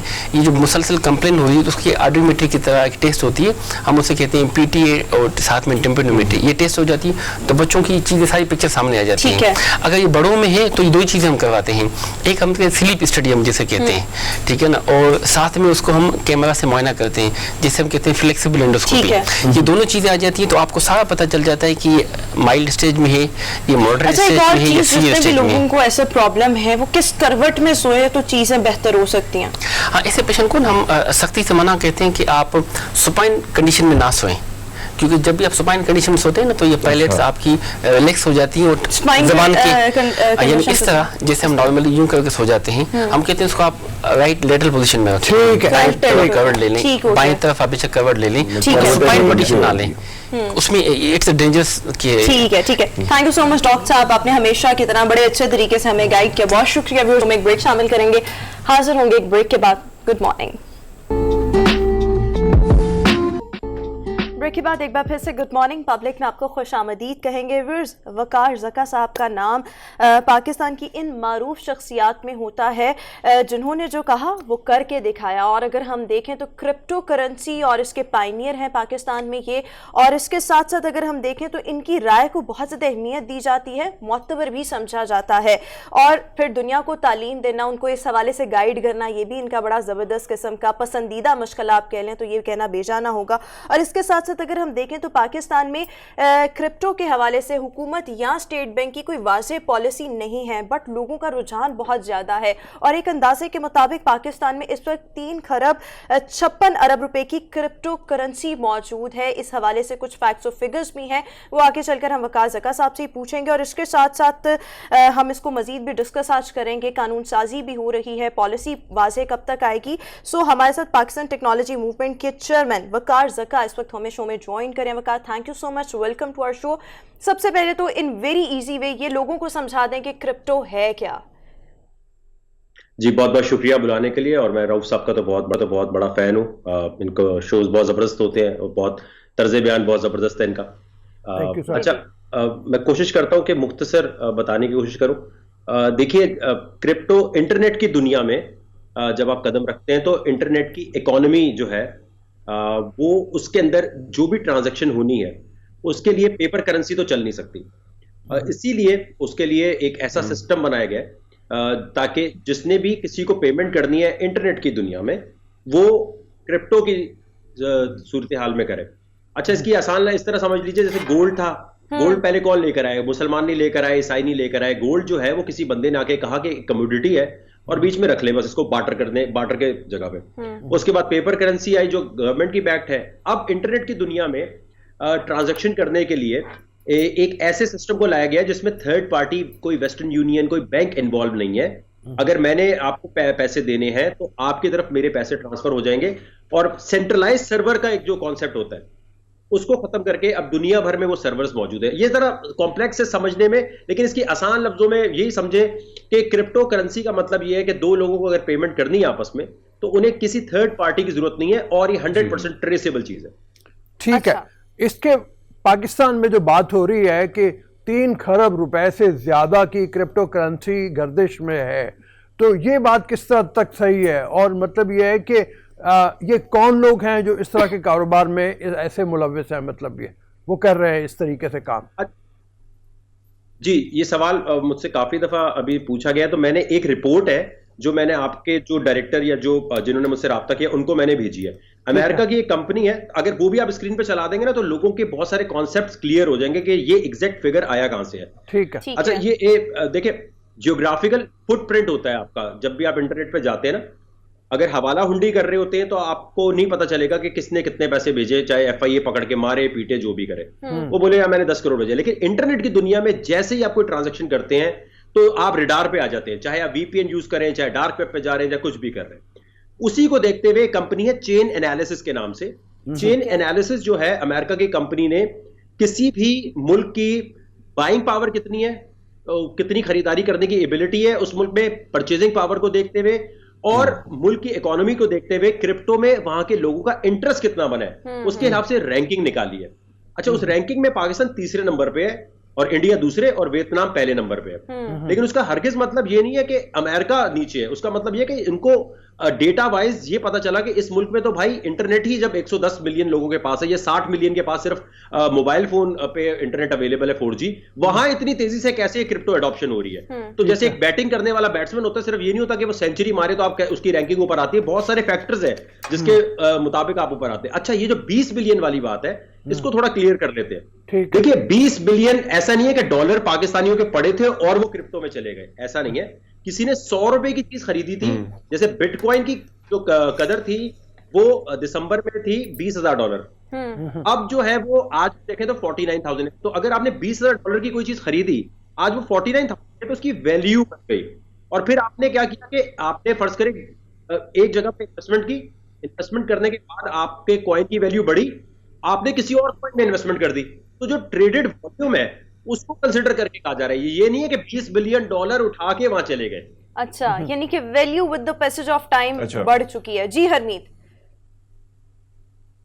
अच्छा सर, एक और चीज बहुत ज्यादा गैर यकीनी सूरत हाल ये भी पाई जा रही है। हम अमूमन देखते हैं कि बहुत सारे लोग ये कहते हैं, बल्कि हमारे मुल्क में बड़े बड़े मिनिस्टर भी ये कहते हैं कि भैया हम कैसे इसको अलाउ करें। पूरी दुनिया में ये बात की जाती है कि पूरी दुनिया में कई ममालिक में इस पर पाबंदी आयद है। थोड़ा सा इस चीज को क्लियर कीजिए कि किन किन ममालिक पर इस पर पाबंदी आयद है। चाइना के अलावा तो दुनिया के किसी भी मुल्क में पाबंदी नहीं है, और अमेरिका, यूरोप, यूके, हर जगह पर इसके एटीएम मशीन लगे हुए हैं 2013 से। देखिए, ये वो वाली बात है कि इंटरनेट को हम बैन कर दें। इंटरनेट, देखिए, क्रिप्टो करेंसी जो है ना वो सिर्फ एक कोई पॉन्जी स्कीम या डबल शाह नहीं है। पाकिस्तान में इतने सारे असल में डबल शाह आए हुए कि हुकूमत भी डरती है, और 220 मिलियन से ऊपर की पॉपुलेशन है, तो वो डर रहे होते हैं कि यार अगर हमने अलाउ कर दिया, और हमारी कौम है जल्दबाज कौम, हम चाहे जितना भी कुछ सोच ले, हमें एक रात में मलिक रियाज बनना है, हमें एक रात में जो है अमीर हो जाना है, मेहनत करनी नहीं है, पढ़ना है नहीं। तो हुकूमत इस तरह भी डरती है कि इन्वेस्टर की प्रोटेक्शन कैसे करेंगे। अगर भाई वकार जका ने पैसे लगाए, कल डूब गए, तो मैं सिक्योरिटी एक्सचेंज कमीशन के पास खड़ा हो जाऊंगा कि यार मेरे पैसे वापस ला के दो। यहां देखे ना, सबसे ज्यादा डबल शाह का कॉन्सेप्ट पाकिस्तान, इंडिया, बांग्लादेश में है। तो इन हालात को देखते हुए हुकूमत थोड़ी डरती है। लेकिन ये नहीं हो सकता कि इसकी रेगुलेशन आप बेशक अवामुन नास के लिए नहीं, लेकिन आप एक पाकिस्तान का अपना प्लेटफॉर्म तो लॉन्च कर सकते हैं, जैसे इंडिया ने किया है। क्योंकि इस वक्त देखें, वियतनाम बहुत ग्रो कर रहा है, इसी तरह पाकिस्तान में जो स्टार्टअप का कॉन्सेप्ट है, जो यंगस्टर है, वो ग्रो करना चाहता है। और इसकी वजह है स्टॉक एक्सचेंज की बदतरीन पॉलिसीज। स्टॉक एक्सचेंज में कोई आम बंदा इन्वेस्ट नहीं कर सकता, इतना पेपर वर्क है यहां पर। कोई आप आईपीओ नहीं कर सकते, कोई कंपनी अपनी लॉन्च करनी है तो उसके लिए फंड लेने के लिए आपको इतने प्रोसेस से गुजरना पड़ता है। ये ब्रोकर और मिडिल मैन है स्टॉक एक्सचेंज का। आप देखें ना, क्रिप्टो में अगर इतनी इन्वेस्टमेंट जा रही है, वो पाकिस्तान, मैं चाहता हूं पाकिस्तान स्टॉक एक्सचेंज की तरफ लेकर आऊं। मैं पाकिस्तान स्टॉक एक्सचेंज को ब्लॉकचेन पे लाऊं, डिजिटल करूं, जिस तरह बिटकॉइन है, इस तरह ओजीटीसी का शेयर भी हो। अच्छा वकार ज़कर साहब, एक और चीज मैं पूछना चाह रहा हूं कि आपने ट्रेनिंग सेशन कुछ शहरों में किया, बहुत सारे लोगों को पता नहीं है उसके। जी जी जी जी वकार, मैं जी सर, बोलिए। जी हरमीत, अब सवाल कीजिएगा। अच्छा वकार ज़कर साहब, मैं आपसे पूछना चाह रहा हूं कि बहुत सारे लोगों को नहीं मालूम इस बारे में। आप जिस तरह हम देखते हैं, बहुत कम लोग इस बारे में जानते हैं क्रिप्टो करेंसी क्या है क्या। लेकिन आपने कुछ ट्रेनिंग सेशन भी कराए थे, मुझे याद है, कुछ दोस्तों ने इस्लामाबाद में उसको ज्वाइन भी किया। ऐसे में क्या आप इरादा रखते हैं कि कुछ सेशन मुख्तलिफ शहरों में भी कराए जाए? और साथ साथ मुझे याद है कि आपने सवात और मुख्तलिफ इलाकों में क्रिप्टो करेंसी की कुछ मशीनें भी लगाई थी, जिसमें गवर्नमेंट भी आपके साथ थी, लेकिन अचानक गवर्नमेंट का पीछे हटना, क्या वजूहात हैं? बस वो तो जहांगीर तरीन और आपस में इनके पीटीआई के आपस में झगड़े होते हैं। वो एक चीज शुरू करते हैं, वो दूसरी खत्म कर देते हैं। ये तो एक इंटरनल पॉलिटिक्स है पीटीआई की। जो बर्बाद कर रही है। डिजिटल पाकिस्तान का नारा मारने वाले डिजिटल इकोनॉमी और डिजिटल करेंसी को बैन करके बैठे हुए, तो आप सोच सकते हैं कि इनकी सोच और अप्रोच क्या हो सकती है। इंटेलेक्चुअल लेवल की कमी है। और दूसरी चीज ये देखें, मैंने पैसे इतने बनाए थे कि मैंने ओपनली दिखाया कि देखें, मैं 2013 से मैंने अपने इदारे को छोड़ा, मैं बहुत अच्छा शो कर रहा था, बहुत अच्छी तनख्वाह पे था, वो छोड़कर मैं क्यों गया इस तरफ। मैं सबको दिखा रहा हूं कि देखें मैंने तो पैसे बना लिए, मैंने अगर ये काम करना हो मैं दुबई से करूं, पुर्तगाल से करूं, मैं क्यों पाकिस्तान में रहूंगा? क्योंकि पाकिस्तान से हर बंदा जो कमाता है या उसके बाद टेक्नोलॉजी आती है वो बाहर चला जाता है। मैंने कहा नहीं यार, अपनी लेगेसी को बढ़ाने के लिए हम कुछ ऐसा करते हैं कि पाकिस्तानियों के पैसे बने। अच्छा, पाकिस्तानियों के पैसे बनाने के लिए मैं यहां रुक गया और उनको दिखा रहा हूं कि देखें ये पाकिस्तान के पास अल्टीमेट मौका है। जिस मुल्क के पास, गवर्नमेंट के पास सबसे ज्यादा बिटकॉइन होंगे, वो मुल्क दुनिया का अमीर तरीन मुल्क बन जाएगा। तो मैं चाहता हूं पाकिस्तानी हुकूमत और लोगों के पास पैसा आना शुरू हो। अच्छा, उसमें एजुकेशन में फ्री में सिखा सिखा के थक गए। फिर हमारे बड़े अच्छे दोस्त हैं, उन्होंने बोला भाई कोई फीस रखो, पाकिस्तानियों को खर्चा करने का शौक है। मैं तो चाहता हूं मुझे मौका दे, मैं पीटीवी स्टेशन पे आके जहां ट्रैक्टर का एक पहिया आगे पीछे है, मैं फ्री सिखाना चाहता हूं। अच्छा वकार, एक और चीज आपसे जानना चाहूंगी, जिस तरह से अभी देखें हुकूमत की भी कोई वाज़े पॉलिसी नहीं, जिस पे आपने ये कहा कि हुकूमत डरती है, स्टेट बैंक की भी नहीं कोई वाज़े पॉलिसी, हमारे लोगों का रुझान, इसकी क्या आपको वजह नजर आ रही है? पॉलिसी नहीं है बट लोगों का बहुत ज्यादा इंटरेस्ट डेवलप हो भी रहा है, हो चुका भी है। देखिए इसके अंदर ना हम जैसे जो इन्फ्लुएंसर्स हैं उनका बहुत हाथ है। देखिए अगर मेरी तरह के 2-3 और लोग प्रमोट करना शुरू कर दें टेक्नोलॉजी को, अमेजॉन को, फ्रीलांसिंग को, तो बापर्दा खवातीन घर से बैठ के पैसे कमाने की तरफ आएंगे। क्योंकि देखिए सेलिब्रिटीज को लोग फॉलो करते हैं ना। अगर सेलिब्रिटीज जो है अपने शोज, अपने टीवी के अलावा भी कोई बात करे, अगर क्रिप्टो की मैं बात नहीं करता, ये मैं कोई मगरूरियत नहीं दिखा रहा कि जी मेरी वजह से पाकिस्तान में अडॉप्शन आई है, नहीं। जो एक मैसिव लेवल पे सोशियो इकोनॉमिक क्लास जो CDE या बात करें, तो जिनके पास पैसा कम होता है और वो अमीर होना चाहते हैं, वो अपॉर्चुनिटीज देख रहे होते हैं। हाँ। जब वो देखते हैं अगर वकार ज़का का बंदा जो है वो हमें बता रहा है कि यार मेरे इतने पैसे बने हैं और वो सिखाना चाह रहा है, तो वो सीखना चाहते हैं। तो ये बेसिकली मीडिया का बड़ा रोल है इसमें। दूसरी बात ये अपॉर्चुनिटी, पाकिस्तानी कुछ ना कुछ करना चाहता है, वो कह रहा है कुछ तो दे दो मुझे। वो देखे अपना पैसा डबल शाह को दे देता है कि यार शायद मैं अमीर हो जाऊं। शॉर्टकट की ज्यादा असल में चाहत है जो इस तरफ लेके जा रही है। लेकिन अब जो हमारी यूथ आ रही है वो स्टार्टअप की यूथ है, वो अपने बहुत सारे आइडियाज लेकर आना चाहती है। वो उस जोन से निकल गई है, प्यार मोहब्बत आशिकी इन चीजों से निकल चुकी है। वो फिल्मों पे टाइम नहीं लगाती उस तरह। अब चली गई है कि यार हमें यंग एज में अमीर होना है। तो उस अमीर होने की चाहत में की जुस्तजू में उन्हें क्रिप्टो एक अपॉर्चुनिटी नजर आती है। अच्छा वकार, यहाँ जी सॉरी वकार, यहाँ पे बात ये हो रही है जैसे आपने कहा कि इन अ वे ये फ्यूचर है मतलब दुनिया का, और क्रिप्टो में जाके आप डील कर रहे होंगे चूँकि इंटरनेट बेस्ड इकोनॉमी बहुत ज़्यादा बढ़ रही है। तो जो हमने देखा है कॉलेजेस वगैरह इकोनॉमी फाइनेंस वगैरह की तालीम दे रहे हैं, वहाँ पे इस तरह के कोर्सेज बहुत कम हैं। उस हवाले से कुछ कहिएगा कि क्या किया जाए अगर नौजवानों ने इसमें आना है, नौजवानों ने सीखना है, तो उनके लिए कुछ कोर्सेज भी डिज़ाइन होने चाहिए उसके लिए, और बाकायदा तालीम में उनके शामिल होना चाहिए इसको। जी बिल्कुल, और मैं ये आपकी बहुत अच्छी बात है कि आपने ये सवाल रेज किया। देखें जो हुकूमत अभी बैन की तरफ जा रही है क्रिप्टो की, उसकी सबसे बड़ी बात ये है कि आप ये कोर्सेज भी बैन हो जाएंगे। फिर कोर्सेज के साथ जॉब अपॉर्चुनिटीज जो ब्लॉकचेन की आनी है। और देखें क्रिप्टो पे पाबंदी का मतलब ये होगा कि आप नॉन फंजेबल टोकन यानी जो डिजिटल आर्टिस्ट अपनी चीज बेचना चाहते हैं उसको क्रिएट करने के कोर्सेज भी नहीं होंगे, और पाकिस्तान NCA इंडस वैली के आर्टिस्ट अपना आर्ट भी नहीं बेच सकेंगे। मेटावर्स की दुनिया एक शुरू होने वाली है जहां पर आसान लफ्जों में समझिए कि आपकी रूह उस दुनिया में जाएगी, उस रूह की तस्कीन के लिए आप चीजें खरीदेंगे। वो जिसपे फेसबुक अब जा रहा है, वो सारे कोर्सेज पाकिस्तान में नहीं पढ़ाए जाएंगे अगर इस पे पाबंदी लगाई गई। तो इतनी बड़ी जॉब अपॉर्चुनिटी से भी आप महरूम कर देंगे। NID यूनिवर्सिटी के अंदर मैं डॉक्टर सरोज लोधी साहब का शुक्रिया अदा करना चाहूंगा कि 2019 से मैं फ्री ऑफ कॉस्ट जाता हूं, वहां जो वर्कशॉप हो सकती है करवाता हूं।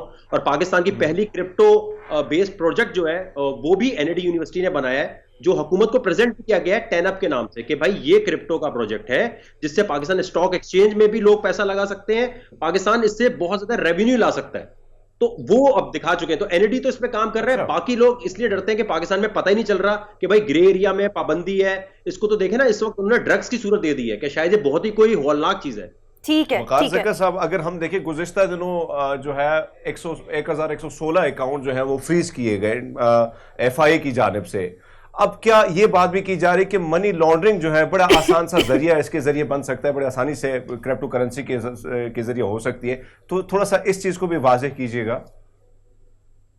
नहीं सर, अगर ये बड़ा एक मिसकॉन्सेप्शन है कि मनी लॉन्ड्रिंग, टेरर फाइनेंसिंग जो करता है उससे पकड़ा जाता है। पेरिस में धमाका हुआ था, उन्होंने बिटकॉइन में पेमेंट रिसीव की ये सोच के वो पकड़े गए थे कि इंटरनेट की दुनिया में CIA के लिए तो 2 मिनट है, हवाला हुंडी नहीं पकड़ी जा सकती, इसके थ्रू तो 2 मिनट में इंटरनेट पे IP आ जाती है, हर चीज आ जाती है। अगर ये मनी लॉन्ड्रिंग और टेरर फाइनेंसिंग को सपोर्ट करता तो आपको लगता है अमेरिका 9/11 के बाद इस किस्म के टूल को कभी आने देता, यूके आने देता कि जी जो बड़े बड़े जो हमारे इदारे हैं उनको। अच्छा, एक और चीज इसमें अहम ये है कि जो अकाउंट फ्रीज हुए वो FIA ने नहीं किए, इसको थोड़ा क्लियर कर लेते हैं हम थोड़ा।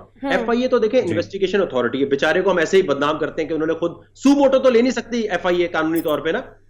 ये बेसिकली जो बैंक है, बैंक जो है उसने FIA को बोला है कि ये हमें लगता है कि इस अकाउंट में सस्पिशियस एक्टिविटी हो रही है। क्रिप्टो करेंसी किसी ने खरीदी फिर बेची, देखें अगर आपने बिटकॉइन खरीदना है तो आज आप पर्सन टू पर्सन खरीद रहे हैं, वो एक इलीगल चीज है। मैं तमाम लोगों से रिक्वेस्ट करूंगा, अगर आप पर्सन टू पर्सन कोई भी मनी एक्सचेंजर बने हुए पाकिस्तान में, इवन दुनिया में भी, तो आपको FIA उठाएगी, पकड़ेगी। इसका मतलब ये नहीं क्रिप्टो करेंसी पे पाबंदी है, इसका मतलब ये कि मनी एक्सचेंजर बने हुए थे, यहां से लेके वहां बेच रहे थे, डॉलर का रेट बढ़ा रहे थे और उसकी वजह से आपको पकड़ा जा रहा है।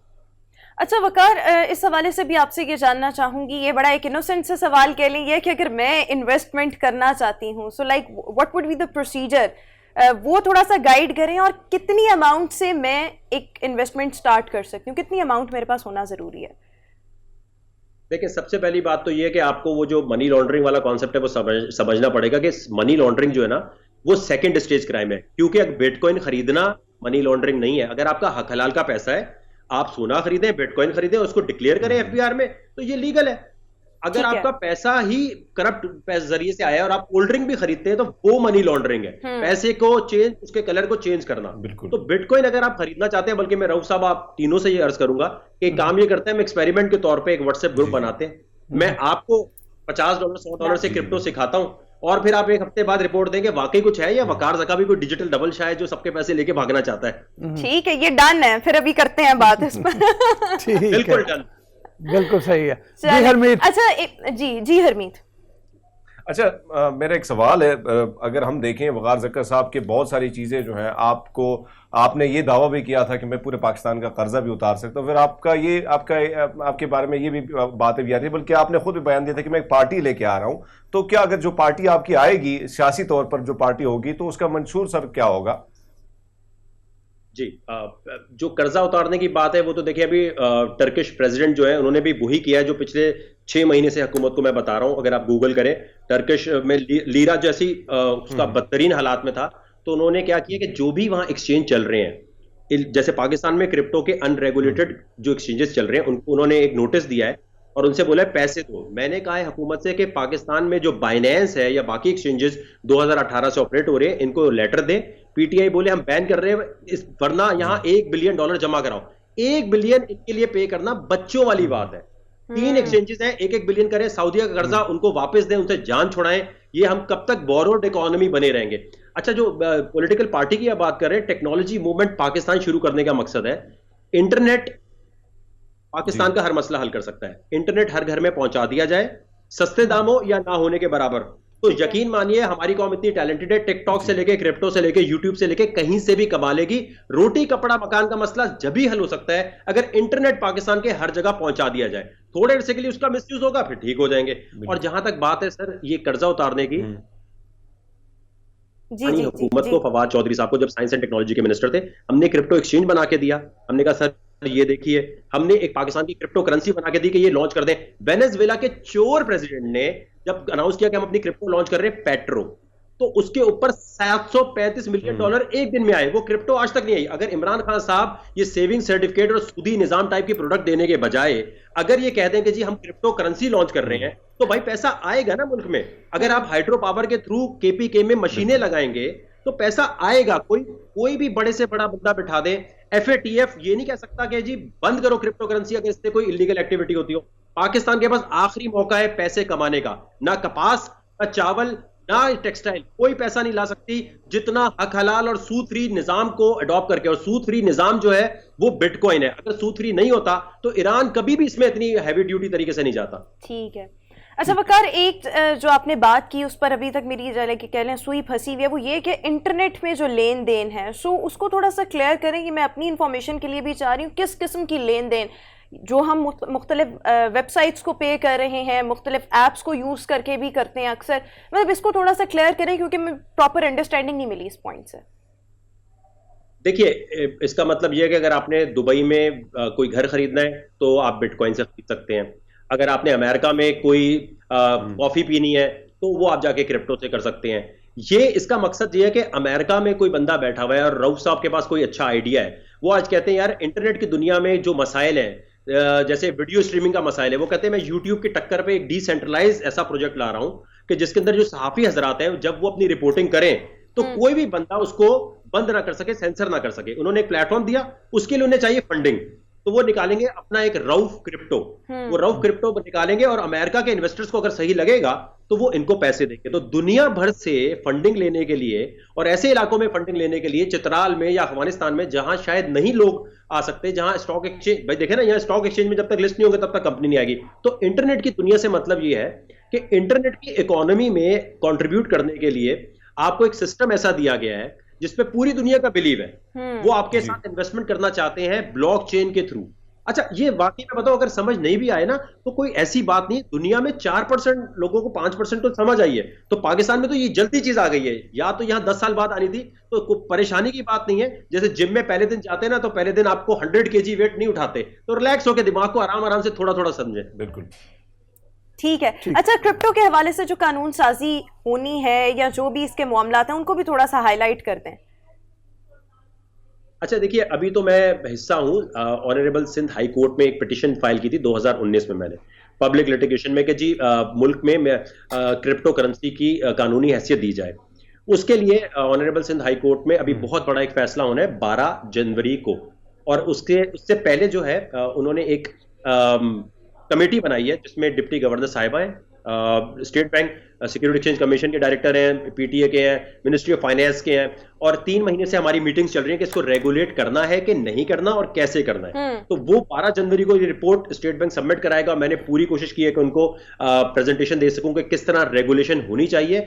मसला यहाँ पर सबसे बड़ा ये है कि जान छुड़ाते हैं। अब यकीन मानिए, सिंध हाई कोर्ट के ऑन रिकॉर्ड है, मिनिस्ट्री ऑफ फाइनेंस वहां खड़े होकर बोलती है कि ये तो एक सॉफ्टवेयर है, इसमें हमारा काम नहीं है। तो ऑनरेबल जज साहब ने उन्हें बाकायदा झाड़ा कि आप क्यों काम से पीछे हटना चाहते हैं। तो हमारे इदारों में एक ये भी है, सिक्योरिटी एक्सचेंज कमीशन कहता है यार हम तो नहीं इसमें हाथ डालेंगे, स्टेट बैंक कहता है हम इसमें, मसला ये कोई रिस्पॉन्सिबिलिटी लेना नहीं चाह रहा। और देखें, मुल्क में की तरक्की के लिए इस वक्त डिजिटल प्रोडक्ट्स को लाना इंतहाई जरूरी है, वरना हम हमेशा उधार इकोनॉमी बने रहेंगे। आज हमारी प्रोडक्ट क्या है? उधार मांगना, इधर से मांगा उधर दे दिया, उधर से। तो मुल्क के अंदर जितने लोग हैं उनको इमरान खान पे प्रेशर नहीं डालना चाहिए। इमरान खान को छोड़ें, उन्होंने जिंदगी गुजार ली, मसला हमारा है। ये अगर हम नहीं सोचेंगे तो हमारी आने वाली नस्लें बर्बाद हो जाएंगी, हम भी उधार और भिखारी इकोनॉमी बने रहेंगे।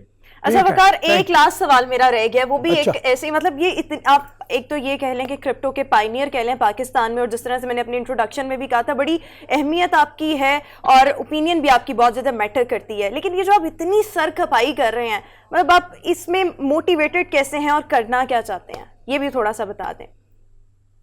देखिए, मेरी तो कोई शादी हुई नहीं है, ना शादी का कोई इरादा है। तो मेरा इरादा बच्चे पैदा करना तो है नहीं। सब बच्चे पैदा कर रहे हैं, ठीक है यार, एक आध नहीं पैदा करेगा तो कोई मसला नहीं है। मेरा इरादा ये है कि अपनी लेगेसी को आगे बढ़ाने के लिए आप क्या करेंगे, आप कितनी गाड़ियां लेंगे, कितने घर लेंगे, कितना पैसा कमा लेंगे। तो ट्रेंड सेट होना चाहिए मुल्क के अंदर। देखिए, मैं तो चाहता हूँ कायदे-ए-आज़म के साथ कुछ ना कुछ मेरा भी कंट्रीब्यूशन कभी हिस्ट्री में नाम है। तो मेरी तो वो कहते हैं ना, मेरा शोधापन कह लें कि जी मैं शो मारना चाहता हूँ, जी मैंने भी पाकिस्तान के लिए कुछ किया। कुछ लोग गाड़ियां लेके करना चाहते हैं, कुछ लोग बंगले लेके करना चाहते हैं, वो भी ठीक है। लेकिन मेरे अंदर ये है कि जी मैं शो मारना चाहता हूँ, जी मैंने भी पाकिस्तान की इकोनॉमी के लिए कुछ किया, वो शो मेरी मोटिवेशन है। अरे that's great and all the very best. Mission आपका बहुत अच्छा है। थैंक यू सो मच वकार, बड़ा मजा आया आपसे बात भी करके और इन्फॉर्मेशन के लिए बहुत शुक्रिया। व्यूअर्स, अभी हम शो में एक ब्रेक शामिल करेंगे, हाजिर होंगे एक ब्रेक के बाद। Good morning.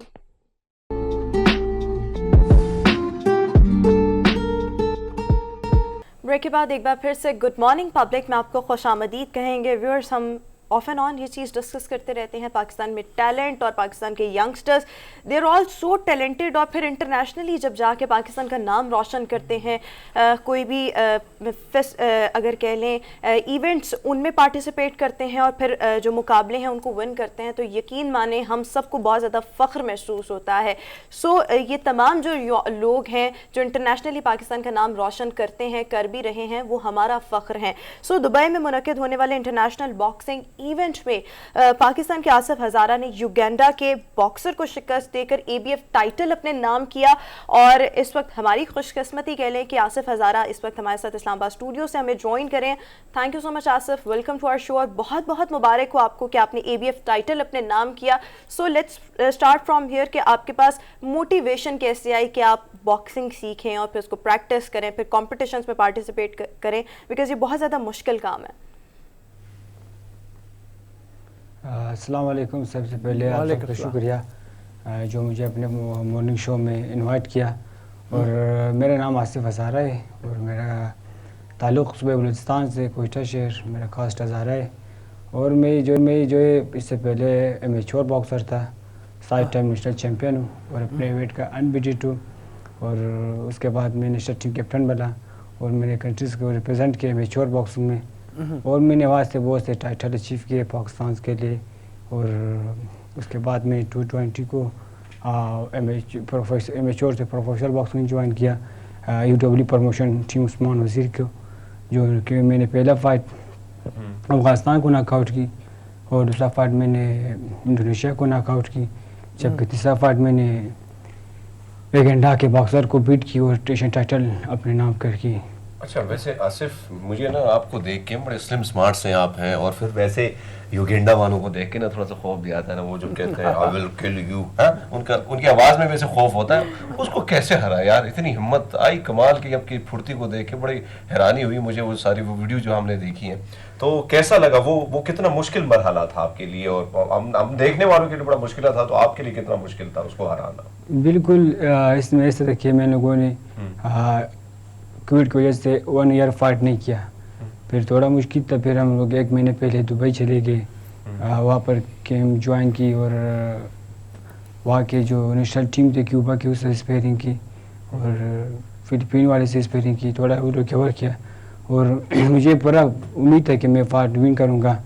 और फाइट काफ़ी टफ थी क्योंकि दुबई में थे, वहाँ पर इवेंट सख्त थी क्योंकि वहाँ पर हर वीक को इवेंट होते हैं अभी, क्योंकि दुबई बॉक्सिंग का बेस बन गया। फिर वहाँ पे जो क्राउड थे पाकिस्तानी अवाम, वो भी आए थे मेरी सपोर्ट के लिए और मखसूस मेरा जो कास्ट है हज़ारा, वो लोग भी आए थे सपोर्ट के लिए। क्योंकि मैं जब रिंग पे लड़ रहा था मुझे ये फिक्र नहीं था कि मैं लड़ रहा हूँ, मुझे ये फिक्र था कि बाई करोड़ अवाम लड़ रहे, इसलिए मैंने आखिर दम तक खेली। और आप देख सकते हैं यहाँ पर 3 कट्स आई, उसमें तकरीबन 90 टांकेस लगी है। और मैंने इसलिए परवाह नहीं की था कि मैं पाकिस्तान को एशियन टाइटल जिलाऊँ, और मैंने अल्हम्दुलिल्लाह वो फाइट बीट की पाकिस्तान को एशियन टाइटल दिया। और कल में एक न्यूज़ पर मेरा इंटरव्यू था मेरा, और वहाँ पर एक हमारे सीनियर्स बॉक्सर्स भी थे जो कह रहे थे कि उस्मान वज़ीर UW प्रमोशन बॉक्सर्स नहीं है। और मैं इसको कहना चाहता हूँ कि इस टाइम जो पाकिस्तान में काम कर रहे बॉक्सिंग के हवाले से आमिर खान भाई है, उस्मान वज़ीर है, जिन्होंने एक UW प्रमोशन एक कंपनी लॉन्च की है, उस पर सब बॉक्सर्स को चांस दे रहे हैं। जैसा कि मैं भी बॉक्सर था और ऐसे बहुत से बॉक्सर्स थे, वो चांस दे रहे ताकि यहाँ से नए नए टैलेंट ऊपर आए और पाकिस्तान का नाम रोशन करें। मैं वो सीनियर बॉक्सर को ही कहना चाहता हूँ कि आप अपने फाइट पर और अपने करियर पर फोकस रखें। मुझे ये नहीं करना चाहिए किसी बॉक्सर को, उभरता हुआ स्टार्स को आप उसको मोटिवेशन करो, जी, ना कि उसको आप वही गलत बात है। अगर आप किसी को अच्छी बातें नहीं कर सकते अपने जूनियर्स को। और वैसे भी सिर्फ जो तनकीद करते हैं तो मैं समझता हूँ उनका मुंह बंद कराने के लिए ये जो देख रहे हो ना भैया, बिल्कुल ये काफी है। बिल्कुल राउफ साहब आप कुछ पूछना चाह रहे थे? हाँ बिल्कुल, मैं ये पूछना चाह रहा था कि ऐसा मुश्किल फील्ड इन्होंने चुना है बॉक्सिंग का, जहाँ पे जैसे ये खुद ही बता रहे हैं इतने स्टिचेस लग गए, इतने टांके लग गए, जख्मी होना बहुत ज़्यादा है। तो जब शुरू में बचपन में शुरू किया होगा, लड़कपन में शुरू किया होगा, तो माँ बहनों ने मना नहीं किया होगा कि ये किस खौफनाक काम में तुम पढ़ जा रहे हो, मतलब ये। जी बिल्कुल, देखिए मैं जब छोटा था स्कूल में यहाँ पर गली मोहल्ले में लड़ाई झगड़े बहुत करते थे, शरारत भी क्या करते थे। और हमारे इलाके के जो लोग हैं वो बॉक्सिंग के बहुत शायकीन है, मार्शल आर्ट्स के। अगर आप कोयटा की बात करें हज़ारा कास्ट की, वहाँ पर आपको बहुत से स्पोर्ट्समैन मिलेंगे, कराटे, बॉक्सर, किक बॉक्सिंग में। और मैंने वहाँ पर जो गलियों में सिखाते थे, जो शौक़ से लड़ते थे, जो जीते को एक ट्रॉफी देते थे। फिर वहाँ से मैंने बॉक्सिंग ज्वाइन की। और हमारे जो इलाके के जो लोग थे, वहाँ के जो ओलंपियन बॉक्सर थे, बलूचिस्तान के 3 ओलंपियन बॉक्सर थे, उस तीनों हज़ारा है। और वहाँ से मैंने उनको देख के फॉलो किया और अल्हम्दुलिल्लाह मैंने इसको कंटिन्यू रखा। फिर बाबा की एक वसीयत थी कि बेटा जो भी करने उसको ध्यान से करने, टाइम पास नहीं करने, तुमने पढ़ाई भी नहीं की, स्कूल भेजा आपने, तुम क्लब जाते थे, फिर अभी अपना नाम बनाना है पाकिस्तान में। फिर हमने बाबा से वादा पूरा कर लिया।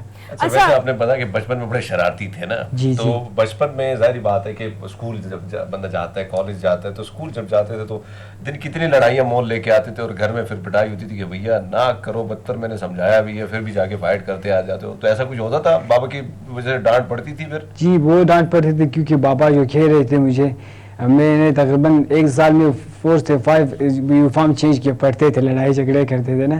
फिर घर वाले बहुत डांटते थे कि तुम क्यों ऐसा लड़ाई करते ये हो। रोमा भी जो देख रहे हैं ना, ये हाँ, भी मम्मा शरारती भी थी, देख रहे लड़ाई थी कि मम्मा ने फाइट के बाद मुझे वीडियो कॉल की थी, मैंने वीडियो ऑन नहीं की।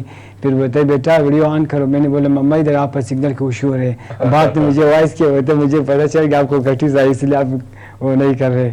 फिर बस मामा अच्छा। उसे बेटे के लिए। अच्छा आसिफ, ये बताएं ना कि जिस तरह से अभी जी, आपने रोमा। बताया कि ये जो कंपटीशन था इसमें भी आप जख्मी हो गए, तो जख्म खाना और मार खाना और फिर मार खा के जो तकलीफ, तो वो हर बंदे के बस की बात तो नहीं है। तो जब आपको मार पड़ रही होती है, ऐसे कोई जख्म लग जाते हैं या आप जख्मी हो जाते हैं, क्या सोचते हैं उस वक्त? और तकलीफ तो ऑब्वियसली होती है, फिर तकलीफ को कम किस तरह से करते हैं? जी, आपने सही सवाल किया। ये देखिए, हम लोग जो ट्रेनिंग करते हैं उसके मुताबिक ट्रेनिंग करते हैं, हार्ड वर्क करते हैं, और हम लोग जो होते हैं स्पेनिंग ट्रेनिंग फाइट वो भी करते हैं, अपने से ऊपर से करते हैं ताकि हमारे जो ओपोनेंट होते हैं अपने वेट का, उससे हमारे लिए ईजी हो जाए। इसलिए हम लोग हार्ड वर्क करते हैं और आदी हो गए भी। पहले तो जब नया बॉक्सर बंदा आते बॉक्सिंग ज्वाइन करते होते, उसको थोड़ा वो सा नहीं होता, जैसे हम वो बर्दाश्त है उसको नहीं है। इसके मुताबिक हम ट्रेन करते ताकि आती हो जाए, इसलिए उसको कोई इसलिए मैं आपसे दूर बैठा हूँ, क्योंकि ये हाथ नहीं भाई हथौड़ा है।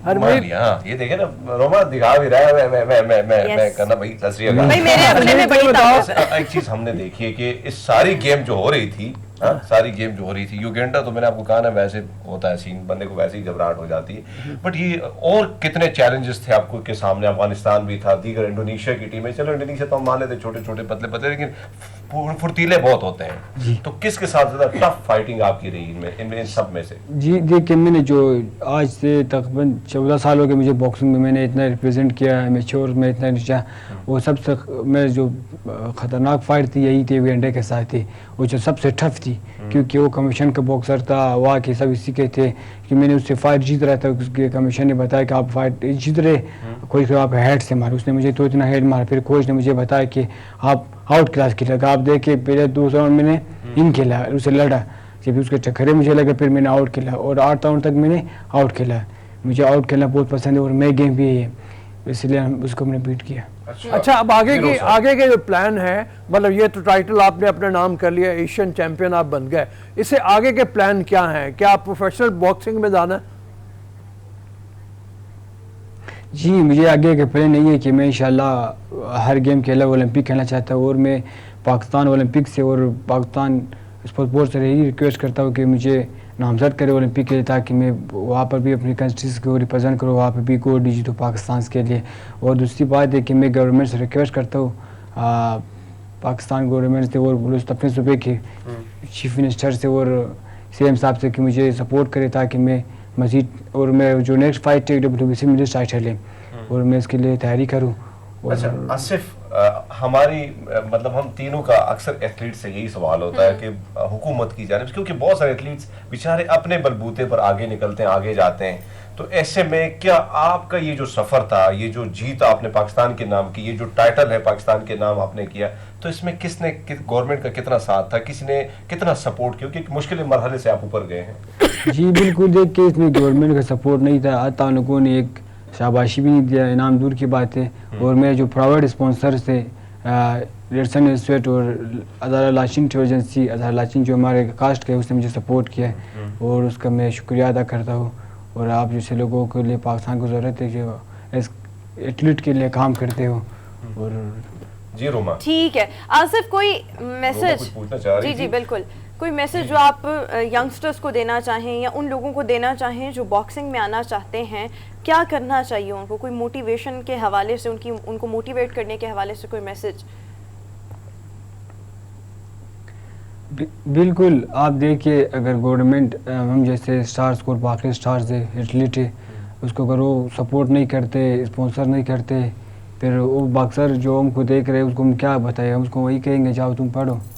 जब हम लोग इतना टाइटल जीते पाकिस्तान के लिए, वो मुझे कुछ रिस्पॉन्स नहीं मिल रहा है, आपको क्या देगा? मैं यही नसीहत करता हूँ, फिर भी आप मेहनत करें, जिस चीज़ को आप चॉइस करते उसको सही फोकस रखें और अपने कंट्रीज को रिप्रेजेंट करें, उसका नाम रोशन करें। मतलब आपकी बात दुरुस्त है कि कोई सपोर्ट करे या ना करे, अपने आप को जो है अपने आप को मोटिवेट रखना चाहिए। लेकिन एक बात बताएं भैया, स्टील लग रही है ना, स्टील बॉडी है, मैं टच कर रहा हूँ, देखें भाजी, मतलब खाते क्या है देसी? क्योंकि क्वेटा में तो बड़े कमाल के, मैं गया था तो मैंने 4-4 5-5 रोटी थोड़ी कमाल की खाई मैंने।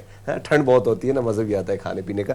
आप क्या खाते हैं वैसे देसी? क्या कोई तड़का शड़का लगाते हैं? देसी खाती थी जब से मैं प्रोफेशनल बॉक्सर बन गया, वो नेशनल टीम कैप्टन बन गया, फिर वहाँ पे हम लोग को एक तो न्यूट्रिशन, वो हमको सब कुछ प्लान दे के देते, उसी के मुताबिक वेट भी सेट रखते, उसी के मुताबिक वो यूज़ भी करते और कमज़ोर भी नहीं होते, उसी मुताबिक, उस प्लान के मुताबिक हम उसको फॉलो करते।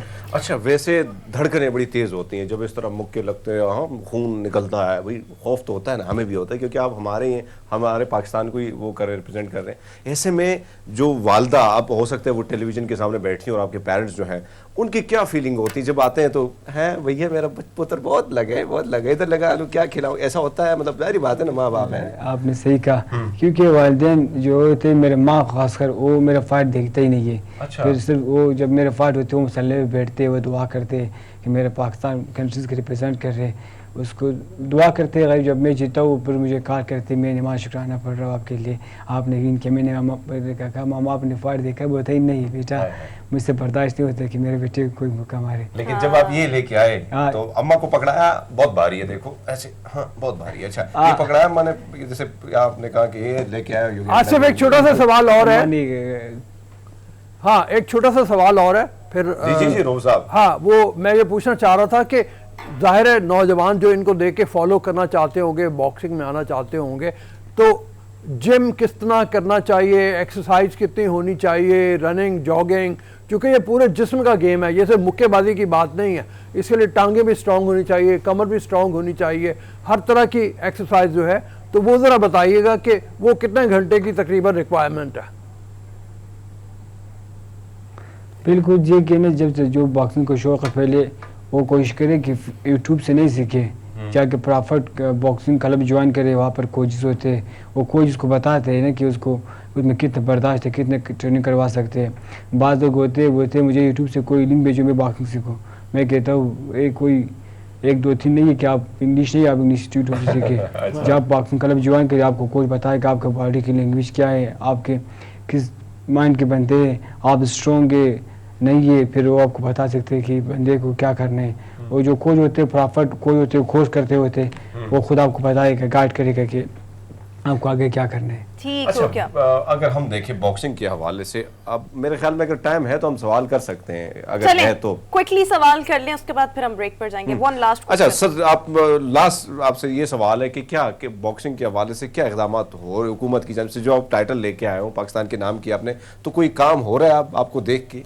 नहीं, पाकिस्तान में जो हुकूमत की तरफ से कोई नहीं हो रहे। हाँ, मगर एक बात है, UW प्रमोशन, उस्मान वजीर जो बॉक्सिंग के लिए भाग दौड़ कर रहे हैं, सबको प्लेटफॉर्म दे रहे हैं, मुझे से बॉक्सर को भी उन्होंने ने अपने टीम में इनवाइट किया, उसका बहुत शुक्रिया अदा करता है। जो उसके लोग मुखालिफ है ना, उसको शर्म आना चाहिए, इसको अप्रिशिएट करना चाहिए, क्योंकि अपने पैसे लगा रहे हैं, वो किसी का नहीं मांग रहे। वो कब तक किसी ने नहीं बोला है कि अभी आप बॉक्सर चेक करके दे सकते हैं कि कौन बॉक्सर से कौन नहीं है, कि बाद वो कहते हैं कि फेक है। अगर हम लोग फेक के आओ कमीशन देखो, वही कमीशन आप कभी किया, हम लोग कभी करवाया वो इवेंट।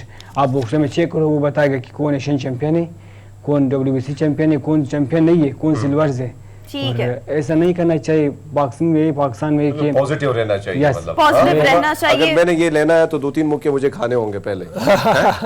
एक खा लो तो हम ब्रेक पे चले जाए। चलें, बिल्कुल ठीक हो गया। बहुत शुक्रिया आसिफ, और ऑल द वेरी बेस्ट, जो भी आप आगे करना चाहते हैं, ये जो भी आपने टागी है, अल्लाह ताला आपको उसमें कामयाब करे। और हमारे लिए बड़े फ़ख्र की बात है कि आपने इतना बड़ा टाइटल अपने नाम किया। और यहाँ पर यही बात, और हम अक्सर इस तरह की सेगमेंट्स का एंड इस मैसेज के साथ करते हैं कि हुकूमत को चाहिए इन पर तवज्जो दें। देखिए, जब कोई कोई जीत कर आ गया तो सभी फिर उसको अप्रिशिएट भी करेंगे, उससे मिलने भी आएंगे, फूलों के हार भी पहनाएंगे, बट किसी के टैलेंट को देखते हुए उसको आगे बढ़ने में मदद करना एक अच्छे टाइम पर वो एक बहुत बड़ी बात होती है। सो हुकूमत का इसमें बहुत ज़्यादा रोल बनता है। बट एनीवेज अभी हमें एक ब्रेक शामिल करनी है, हाजिर होंगे एक ब्रेक के बाद।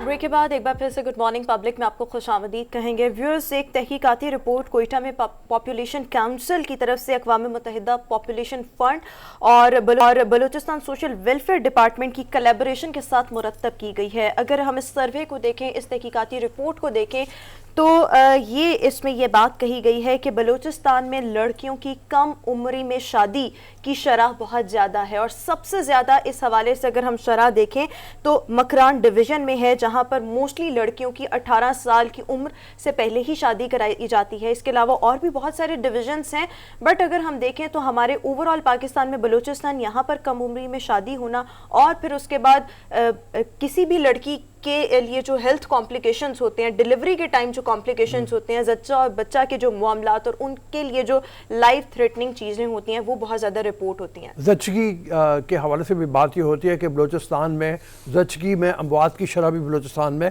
सबसे ज़्यादा है। अभी पूरे मुल्क में ख़वातीन की जो NGOs हैं, जो तंजीमें हैं, वो कोशिश कर रही हैं कि पूरे पाकिस्तान में यकसा कानून नाफिज हो जाए और इस हवाले से ये हो कि 18 साल से कम उम्र की बच्ची की शादी ना की जाए। लेकिन अनफॉर्चुनेटली अभी तक सिवाय सिंध के मेरे ख्याल में और किसी भी सूबे में अभी तक ऐसा कानून नाफिज नहीं हो सका। बलूचिस्तान के मामले में यह है कि उनके वहाँ पे 1929 का एक कानून है जो ये बताता है कि 16 साल से कम उम्र बच्ची की शादी नहीं हो सकती, लेकिन उसके ऊपर भी कोई अमल दरामद नहीं होता, इसलिए कि चुपके से कबायली रस्म व रिवाज में शादियां हो जाती हैं, कोई शिकायत नहीं करता। ज़्यादा से ज़्यादा मतलब ये होता है अगर पता चल जाए तो 1 माह कैद और शायद 1000 रुपये जुर्माना है, कुछ इस तरह की सज़ा है, जो कुछ भी नहीं है, जो कुछ भी नहीं है। तो बहुत बड़े पैमाने पे मैसिव अंदाज में एक कैंपेन चलाने की ज़रूरत है, लोगों को एजुकेट करने की ज़रूरत है। जब छोटी उम्र में शादियाँ हो रही हैं ना, उससे रोमा कई नुकसान हो रहे हैं। एक तो ये है कि बच्चियों की हेल्थ, उसके ऊपर असरात पड़ रहे हैं। दूसरे ज़ाहिर है बच्चे ज़्यादा पैदा होंगे, बच्चे ज़्यादा पैदा होंगे, वो भी उसकी सेहत के लिए भी ख़राबी का बायस बनेंगे, और आबादी भी हमारी ऐसी जो बेतहाशा बढ़ रही है उसके ऊपर भी अनकंट्रोल्ड किस्म का एक वो काम चलता चला जाएगा। ये दोनों चीज़ें हैं। फिर ज़्यादा बच्चे हैं, चूँकि गुर्बत बहुत ज़्यादा है। बलूचिस्तान हमारा एक ऐसा सूबा है जहाँ पे गुर्बत ज़्यादा है दूसरे इलाकों की निस्बत। वहाँ पे तालीम का निज़ाम भी फिर उनका पूरी तरह से बेहतर नहीं हो पाता। सेहत भी, मतलब देखें कि जब ये बच्चियों के ज़्यादा मामलात सेहत को लेकर ही आ रहे हैं ना, सो वहाँ पर सेहत की सहूलियात का भी बहुत ज़्यादा फुकदान है। इसीलिए जो हम अमवात की शरह की बात करें, ये भी सबसे ज़्यादा बलूचिस्तान में देखी जा रही है। कवानीन बहुत ज़्यादा मौजूद हैं, बट इम्प्लीमेंट नहीं होता। अगर हम देखें जी हरमीत, लेकिन रोमा अगर हम देखें तो बहुत सारे ऐसे इलाके जो मैं पहाड़ी इलाकों में गया हूँ पे जो गुजर बरादरी है उनके यहाँ उमूमन ऐसे रिश्ते होते हैं कि कमसन बच्ची होती है। एक बच्ची को मैं देख के हैरान हुई, उसकी उम्र तकरीबन 12 साल थी। तो मैंने उस वो खातून से पूछा कि इसका क्या करना है, आपने इसकी शादी करा दी? तो कहती है कि क्या करना है, वजू के लिए पानी गर्म करा लेगी मेरे लिए, खिदमत इससे थोड़ी बहुत करा दूंगी। तो ये जो चीज़ है ये बहुत खतरनाक है मुख्तलिफ इलाकों में, और ये जो चीज़ हम देखते हैं उससे रऊफ साहब ने अच्छा वो दुरुस्त फरमाया कि उमूमन हम देखते हैं कि ज़च्ची के वक्त बहुत सारी बच्चियों की डेथ हो जाती है, जो कम उम्र में शादी हो जाती है, सेहत पे बुरे असरात पड़ते हैं। उसकी वजह से अगर हम माशरे को देखते हैं, जो बच्चे को जन्म हो देते हैं तो वो बच्चा भी उसी तरह सेहतमंद नहीं होता। तो बहुत सारे मसाइल का सामना होता है, और मैं समझता हूँ कि इस पे स्ट्रिक्टली जिस तरह सिंध ने कानून बनाया और इम्प्लीमेंटेशन हुई है, इसी तरह अगर होता है सिंध, ये KPK, बलूचिस्तान और पंजाब में, तो कई सारी चीजें जो है लोगों की सेहत, लोगों की जिंदगी बच सकती है। छोटी उम्र में इस तरह से शादी करके आप ये देखो ना, हमने जैसे बात की, ना बच्चों की एजुकेशन हो पाएगी, ना माँ इतनी जहनी तौर पे बालिग है कि वो बच्चों को सही एजुकेट करे, बच्चों को तालीम दे, बच्चों को बताए। तो बहुत मुश्किल है। मेरे ख्याल में ऐसे हालात में फौरी तौर पे कानून बनना चाहिए, लोगों को चाहिए ये बनाए और उसको इम्प्लीमेंट भी करवाएं, और जुर्माने सख्त से सख्त हों ताकि इन तमाम मामलात को रोका जा सके और छुप छुपा कर भी ये काम ना हो पाए। व्यूअर्स, इसी हमारा आज का शो अपने इख्तिताम को पहुंचा। आपसे मुलाकात होगी कल। अपना बहुत सा ख्याल रखिएगा। हमें दीजिए इजाजत। अल्लाह हाफिज।